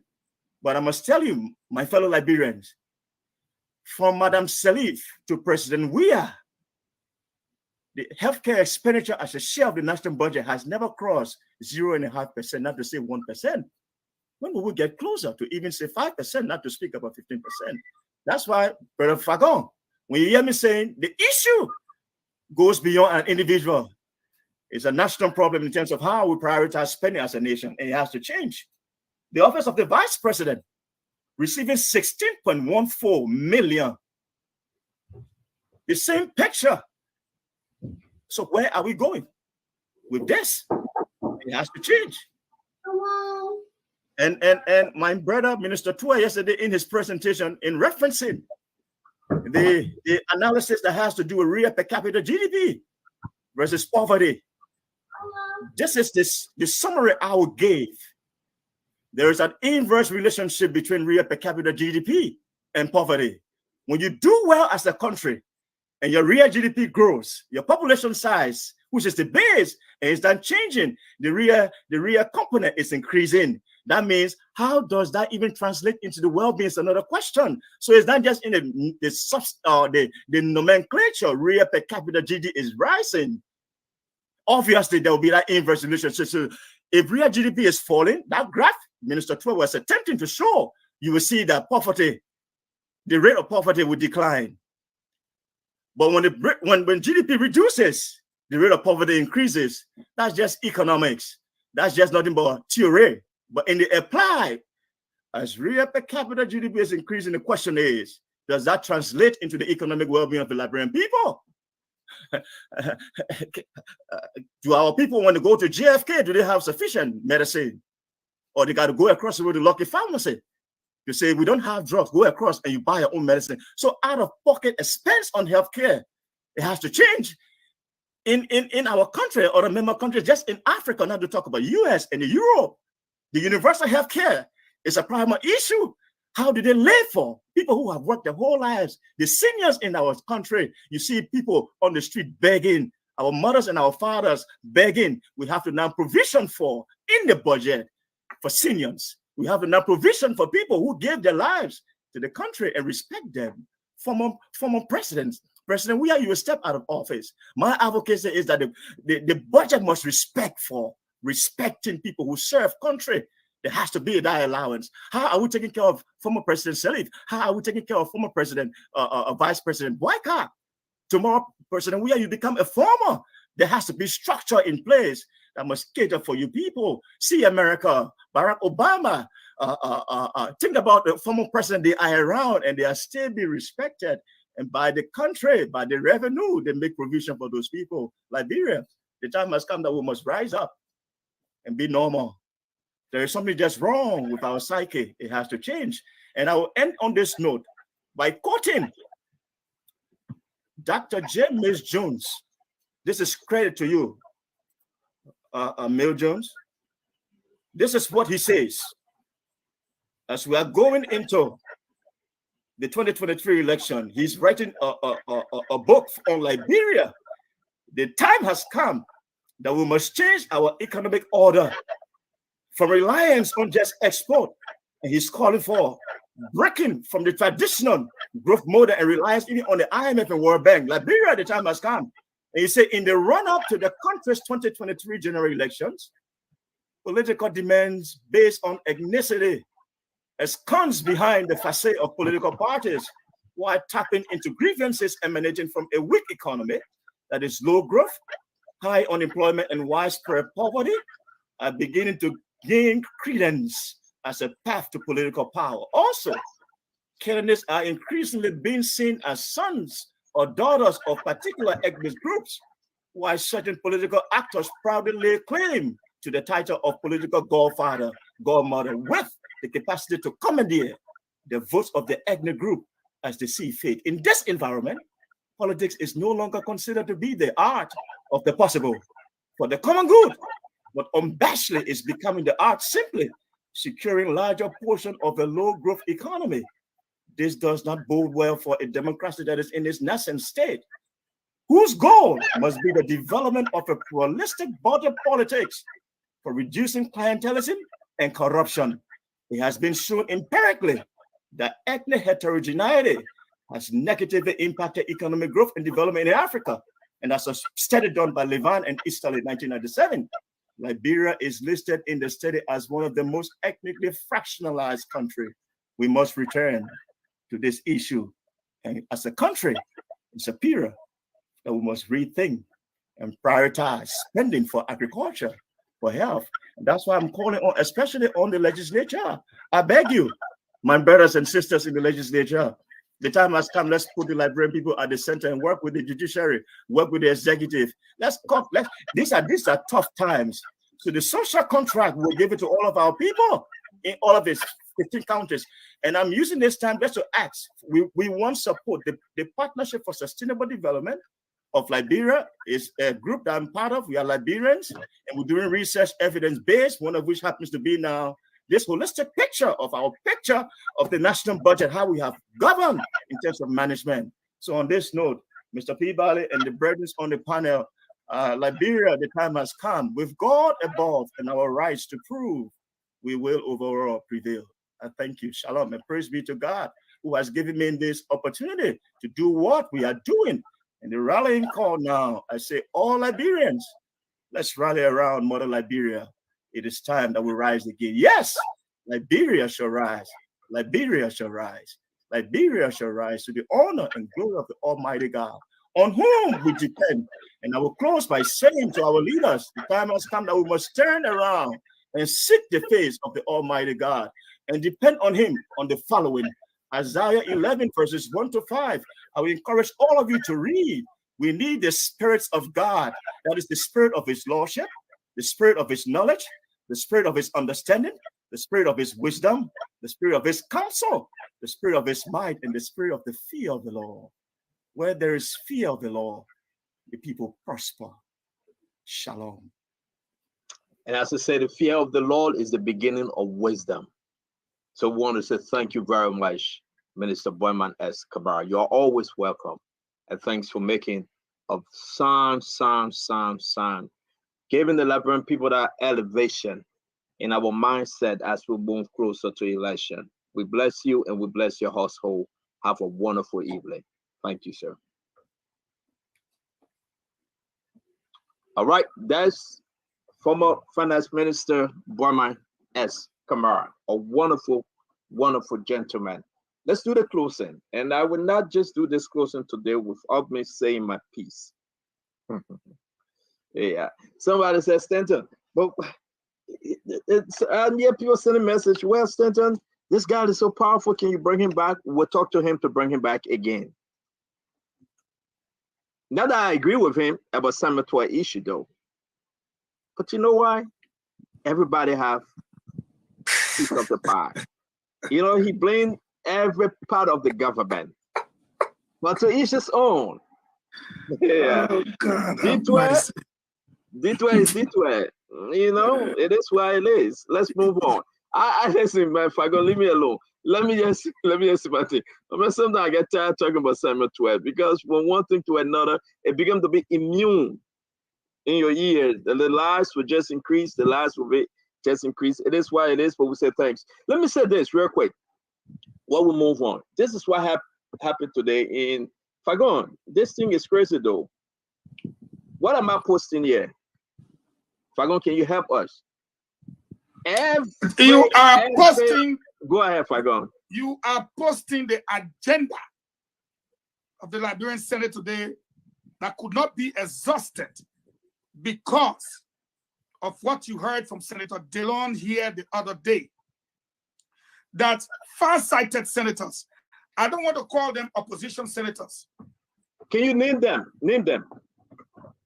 We got 2 from Bond County, Dr. Henry Topa and Prince Moy, Senator Prince Moy. You got 2 from Nimba, Senator Prince Johnson, Senator Jeremiah Kuhn. Now how many? And 4? That's 4. You got 2 from Basso, Senator Nyombi Kanga, Senator Jonathan Kaipe. That's 6. That's 6. You got 1 from Lofa, Senator Steve Zago. How much? 7. You got 1 from Maserati, Senator Darius Dillon. How much? 8. You got 2 from River G, Senator Commander Wisa and Senator Jonathan Borchas Segbe. How much? 10. You got 10. 2 from Bapolu, Senator Daniel Nyeten and Senator Bodo Kane. 12. How much? You got 1 from Maryland, Senator James Barney. 18. You got 2 from Riverside, Senator Francis Pay and Senator Wellington G. Von Smith. How much? You got 15. You got a possible 1 from Magibi, and that is Senator Tonola. Okay, but we're on 15. We're on 15. They got 15 today. Okay. Yeah, so proceed. So for this now, you had an agenda on the House floor that literally said on the Senate floor that, oh, we got to confirm the man from LACC. We got to bring, okay, let's start with, was it EFGH, right? You can see it on your screen. We get enough time. Let's go through it. Okay, but they had several confirmations. They had several tools there to work with and several financial instruments and what have you. And those guys said, the Liberian people have beaten us enough. We have 15 people, and they all came together and agreed. No more, they said, never ever will President Weah have his way. The will of the Liberian people will be done. And Stanton, I can inform you what happened today, which you know. Imagine Edwin Snow, some other people, then they go to work today. And the guy said, anything that come on this floor, we are confident we can get the vote. Nothing will pass here. Let me hold you. It's not supposed to pass. Let me hold you while we do our closing. Fadiga, I want you to listen to this one and listen well, my brother. Number 7A, communication from the President of the Republic of Liberia submitting nominees for confirmation consideration to the LACC. Listen, I've asked the guys to put this on our page. Those senators said no to President George Manneh Weah. They said no. You remember when we were having an argument that Richie saying that the LACC, what are you guys going to confirm them? This a lame dog session. They say anything that called for confirmation, they were chopping. And then I asked the question, but where is Abochie? What's happening with the pro tem? The pro tem received one of his biggest embarrassment as he represents CDC. But what we do our closing, folks, we'll be here again tomorrow. What the Senator Yombli Kanga Lawrence, Delon Borchas, and every one of them, Jeremiah Kuhn, the 10 have started. Wow, I am surprised. We'll be here again tomorrow. We'll talk about this thing because it's the best thing ever in the history of Liberia. Under a lame duck session, a lame duck government, there should be no confirmation. Liberia should reject it. Why you forcing LDCC people in? Who you want to cover up for, Mr. President? Then when I go to all these people telling the president, say, shut down Spoon. You ain't look at me. Spoon giving me 5 cents. I care you shut down Spoon or not. You're taking Spoon from the Liberian people. Spoon is not on the ballot though. So if they come to you, they say shut down Spoon. Then they say for a while the man already get his lesson from LTA and information. Why are you going after them? Oh, because the man say they will not confirm my people. The man say I get 10. 10 a bird. Don't get bad when somebody say you get 10. 10 a bird in the tree. The small little bird we used to kill with rubber gun. You get 10, Mr. President. You know what's up. Baby Tatiakwa, you get 10. Let go. Okay? When the president here, you didn't hear it. But I beg you, man. You just want me to tell the president audio. The thing here and then we go get today, they say you get 10. Mr. President, you know why? Listen, the election season, do what you want to do. We have spoken to the Liberian people. It's up to you. It's up to the Liberian people. We're moving. We will stay have Spoon Talk once there's a Facebook. The people will listen to us. All right. These are the things we're talking about. We have Amara, we have Boema Kamara on the show, and he laid it out. That's the truth. That's the fact. Me, I'm not afraid. I will continue to talk to my Liberian people every which way because the government will not buy us. We refused the offer before and we refuse it again because we tell the Liberian people the truth, nothing but the truth. So help us, oh God. May God bless our nation as we close the program for tonight. And we'll be back tomorrow with the motorcyclists and all the union association, and we'll be discussing them tomorrow. And Fagon starting his program tomorrow. I hope Fadika, you ready to spy on? Jerome, you ready to spy on that program? I don't know how it will be tomorrow from 11 a.m. to 1 p.m. Eastern time. That will be from to come on our show. The message will never invite you. That would be from 1 p.m. to 5. Fagon, what's the time in Liberia? The time of your show, my man. Get the announcement. We gotta go. We'll be on in Liberia from 3 to 5, and 3 to people 5. will tune into Reliable Sources. Oh, that's your show name? Wow. That Richardson, you are muted. That's your show name? Reliable Sources? Reliable Sources. Wow. For example, you can't come up and say that the president cannot do an executive order for this. That's why I put about 4 in the chat room. Yes, the president can make an executive orders, and under the Congress or the Parliament can what? I mean, we're talking about your Reliable Sources show. Leave that one. Reliable Sources will be very reliable. Okay, so Fadiga, you hear your man. The man said Reliable Sources. Yeah, but you finish closing. Fadiga, go ahead. No, I got something very important to close. Hold on now, you're close. Hold on. Because when my man Lamine. Let me go on. Let me have he has to run. Let me President can make a executive order, but it's left. Well, if I'm gonna let man close that bad. This is not Reliable Source. The thing is, you will be picking for our tape there, our cassette. I'll never pay for your show. One thing I wanted to ask the former finance minister, I forgot, was the currency. I don't know why Liberia is still using the US dollar in that country. If they don't get rid, I've traveled to other African countries, and I'm not I got no knowledge of finance. I know one thing that I've observed in all the other African countries around us, they use their currency, the local currency. And I think there is something unique about it, and I think it's helping the economy. I just think the US dollar is killing us. Somebody explained it the other time why it's difficult, or people have to go, small businesses have to purchase the US dollar. And somebody was trying to make sense of it already.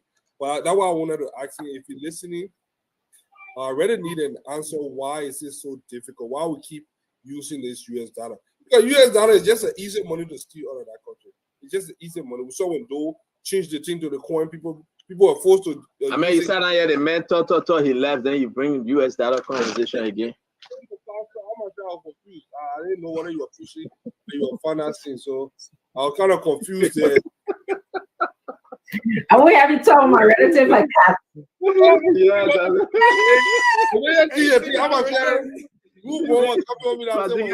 Fadiga bad dude. Confused you a little bit after that. I will not have you talking with my relative like that. Think about it. Yeah, but yeah, I really need a definite answer. Why is it so hard? Why we can get rid of that thing? We need to get rid of that's the only thing we need to do. But I will close on this. Hopefully we'll be there. Fagon, I will listen to your show tomorrow. You say 11, that will be 10 p.m. my time, right? Yeah. 11 a.m. US time. That'll be 10 p.m. your time. 10 a.m. 10 a.m. your time. I'll be on that just when I wake up from bed. So yeah, but we are encouraging everybody to listen to Fagon's show. The first, it will be powerful. Yeah. And I suspect this, and maybe I'm wrong, folks. I think Fagon is going back to the government. I think Fagon going back to his root. We'll be playing that music, going back to my root. Yeah.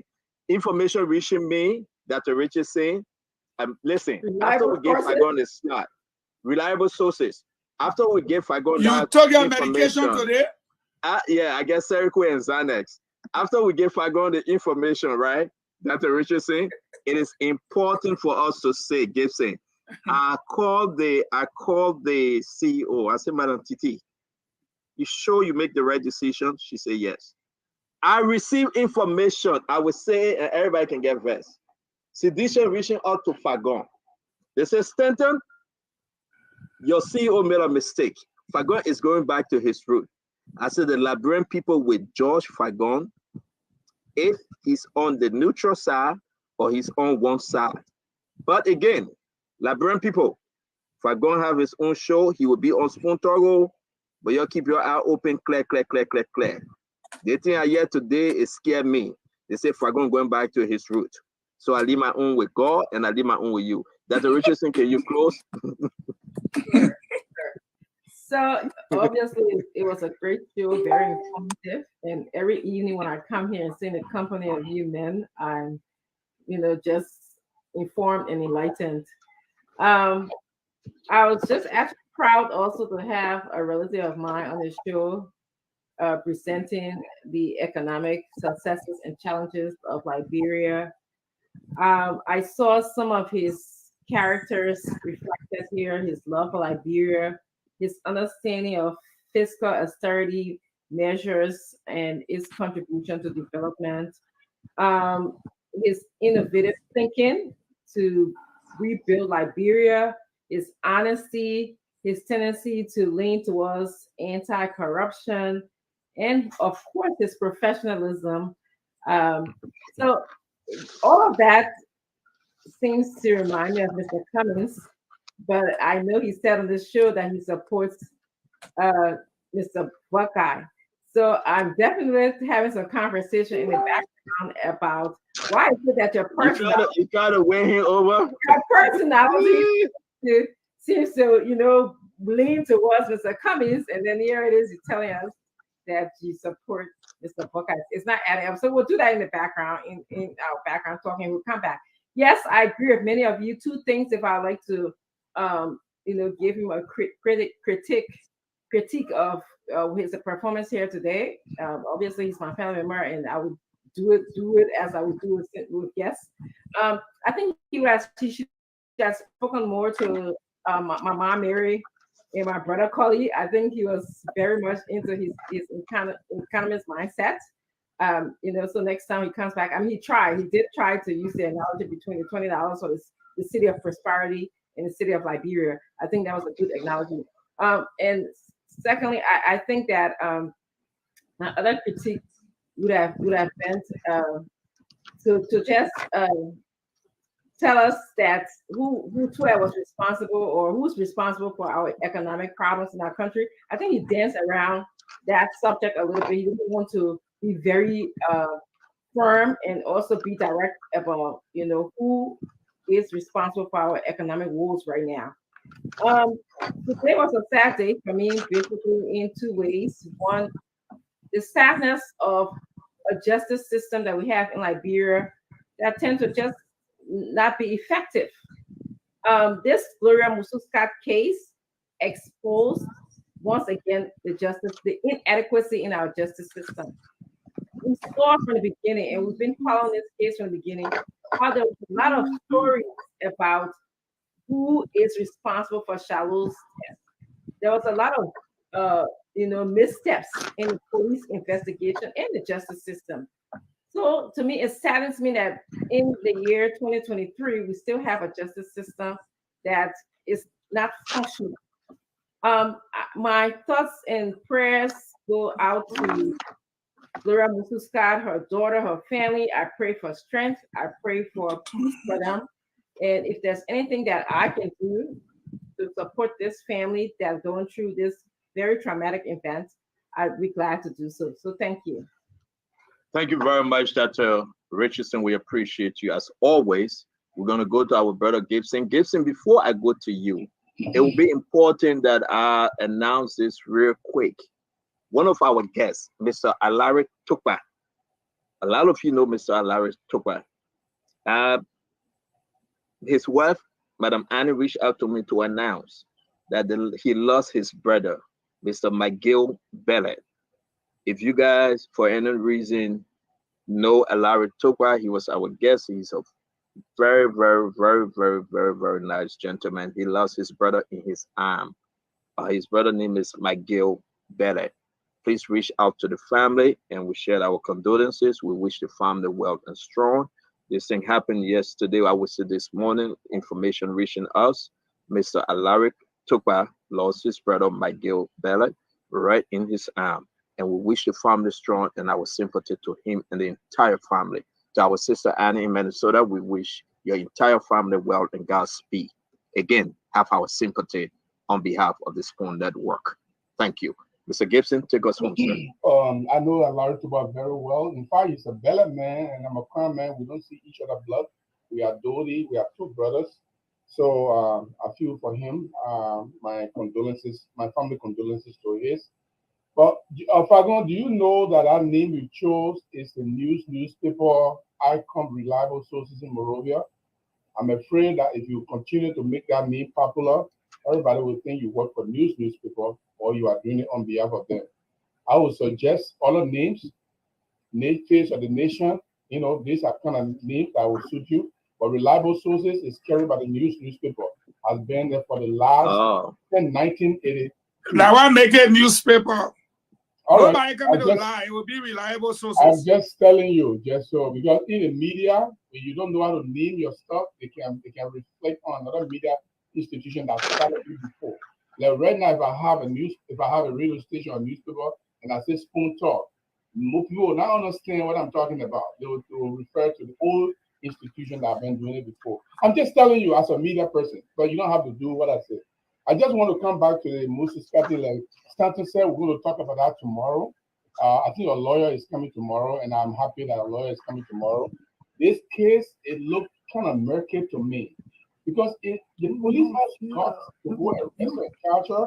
I don't know what it really had on her. Because I really want to see the kind of evidence that it had on her because for you to charge somebody with murder in this kind of case with all the police investigation misinvestigation, misconduct, all kind of stuff that we heard about, it is amazing that they will bring charges and charge her with murder or whatever charge of conspiracy to murder or misstatement to police officer, which I think would be the actual charge. They're going to charge her because that's what they accused her of before. But tomorrow we'll see. Again, I'm sure Stephen, you're not here when I talk about the habeas corpus. We'll talk about it tomorrow. Me too. I don't know how the habeas corpus is going to lie because we have not reached 48 hours yet. The Constitution says within the 48 hours, if the person is not charged, then the party can bring a habeas corpus so that they can be released for illegal detention. That's all I want to say. Thank you. Thank you very much, my dear brother. We want to say thanks to all of our many followers, to Aaron Kuban, Dama Slanger, Madam Titi Kane, Business Manager Patricia Dapo, to the entire network, Spoon Super Fabric. We want to say thanks to all of our many listeners. Dr. Francine Chinua Richardson, we appreciate you, and we say thank you for holding down the show today. Eugene Lamin Fagon, we look forward to your wonderful program starting tomorrow, 3 p.m. Liberian time to 5 p.m. Here in the United States, Eastern time would be 11 a.m. to 1 p.m. Your time will be 10 a.m. in Minnesota to 1 p.m. likewise, 10 to 1 p.m. Yes, that will be 10 to 12 your time.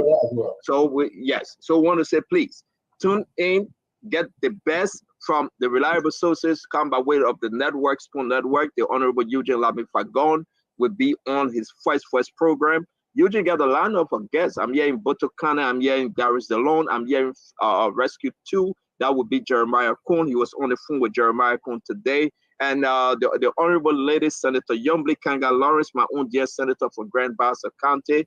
Eugene decided to take the guests from Spoon Talk and do all his tabata, but we will deal with him accordingly. I want to say, Fadika, thank God you finished with your business. I know very well you closed that deal. You were talking about money when I spoke to you. I'm not going to announce it, but we wish you well in your business, and we appreciate your time on the show tonight. To our brother Gibson, I will tell you this. So we're not closing? To our brother Gibson, I will tell you this. We closed him, my man. You were close last.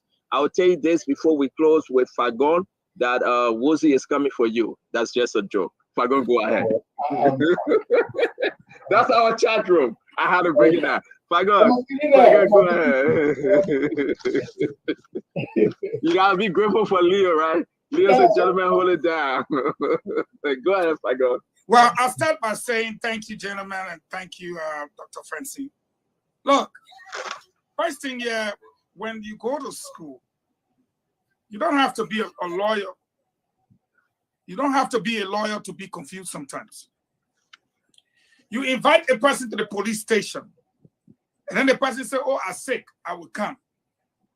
The person goes to the police station.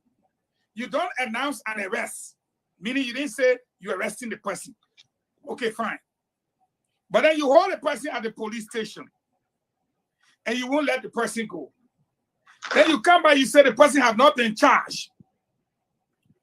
Here are some easy things to ask, and I don't need to go to school for it.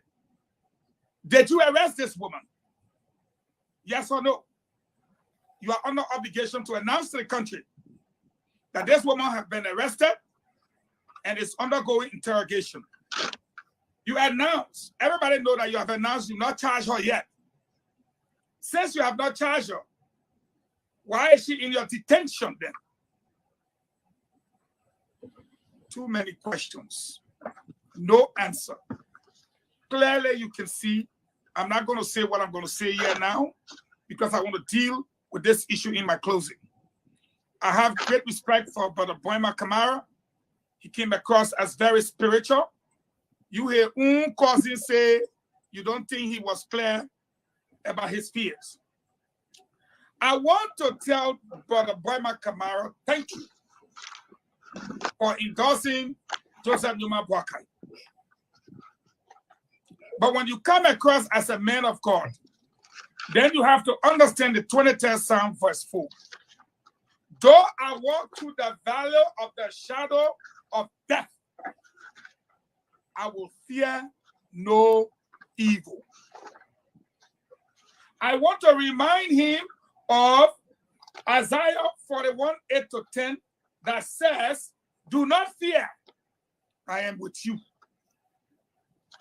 You came here, you gave us education, we love you for it, but then you exhibited nothing but fear. And we on the train, if we have fear, you know who Madam Salif is, will not be behind JMB today, because she's a very powerful woman. But to look at us and say Samuel 12 did not allow you to even give a turnover note and briefing that Samuel 12 was wrong for going in the road fund, that the 11 million for rice subsidy was wasted money, that harmonization was a mess, and that it broke the law, that somehow the debt has risen with nothing to show for it, that the new currency should be replacing the legacy note, And then my brother, you educated us that as finance minister, you are the financial manager of the country. And then you look at us. You tell us to blame the entire government. When we try to push you that should Samuel Tuer even share a small portion, you said no, now your brother. I think you did yourself the greatest of service for which you should have been carried in the streets of Liberia. But then you threw it all into the garbage when everybody saw that your friendship with Tuer had risen beyond your national call to duty. We saw you as a patriot, and we still believe you are, but you gave some of us doubts. And if a person does wrong, and you have a fear of telling that person you are wrong, then, boy, man, you're not helping. Who crafted the policy of harmonization? Was it not Tuer? Who took the road fund to pay salary? Was it not Tuer? We can go on and on and on. How is it that it goes beyond him? Last but not the least, my friend, you serve as a finance minister. Me, I was just there to talk. Let me put it that way. But I cannot be fooled into believing that the law says the legislature makes appropriation. But who does the national draft budget? Who does it? Is it not Tuer? My friend, the Bible you preach to us tonight, I'm referencing you to Psalm 23, verse 4. I am referencing you again to Isaiah 41, 8 to 10. You must not fear. You must be brave. Tuer cannot do anything to you. If you are afraid, come and hide behind me. I will handle Tuer for you. I respectfully submit. On that note, we want to say thank you very much, guys. Thank you very much, my God. Let you be the judge. Minister Fagon, I just want to I received a couple of calls from Monday. Say that. I received a couple of calls on Monday. People were asking me what's going on the show as the show started, and I was like, which show are you talking about? They said, but Fagon's supposed to start a show today. The people love me. My man, Aaron, it's late. We passed that. Don't really matter to plenty. It's late, Aaron. Somebody say, you got to put some money in dressing. You see how Stanton can be sharp? They call the person Liberian something. Go on the feet. I want to tell that person, if you look outside here, a call a rini. Secondly, the money where Stanton get out and see me with some. I dress to be warm. Then you go say, Stanton sharp. I will do it tomorrow, 11 o'clock. Bye. Aaron, thank you. Have a good night. Okay, so folks, thanks for following the show tonight. Tomorrow, another edition of the program returns. However, join us tomorrow when the Reliable Sources will make its maiden edition at 3 p.m. across the Spoon Network. My name is Aaron Kuban, and I've been here. Thanks to Dama who started up on this entire presentation. Bye-bye. Tell you what is happening in Africa. Just to spoon you and know.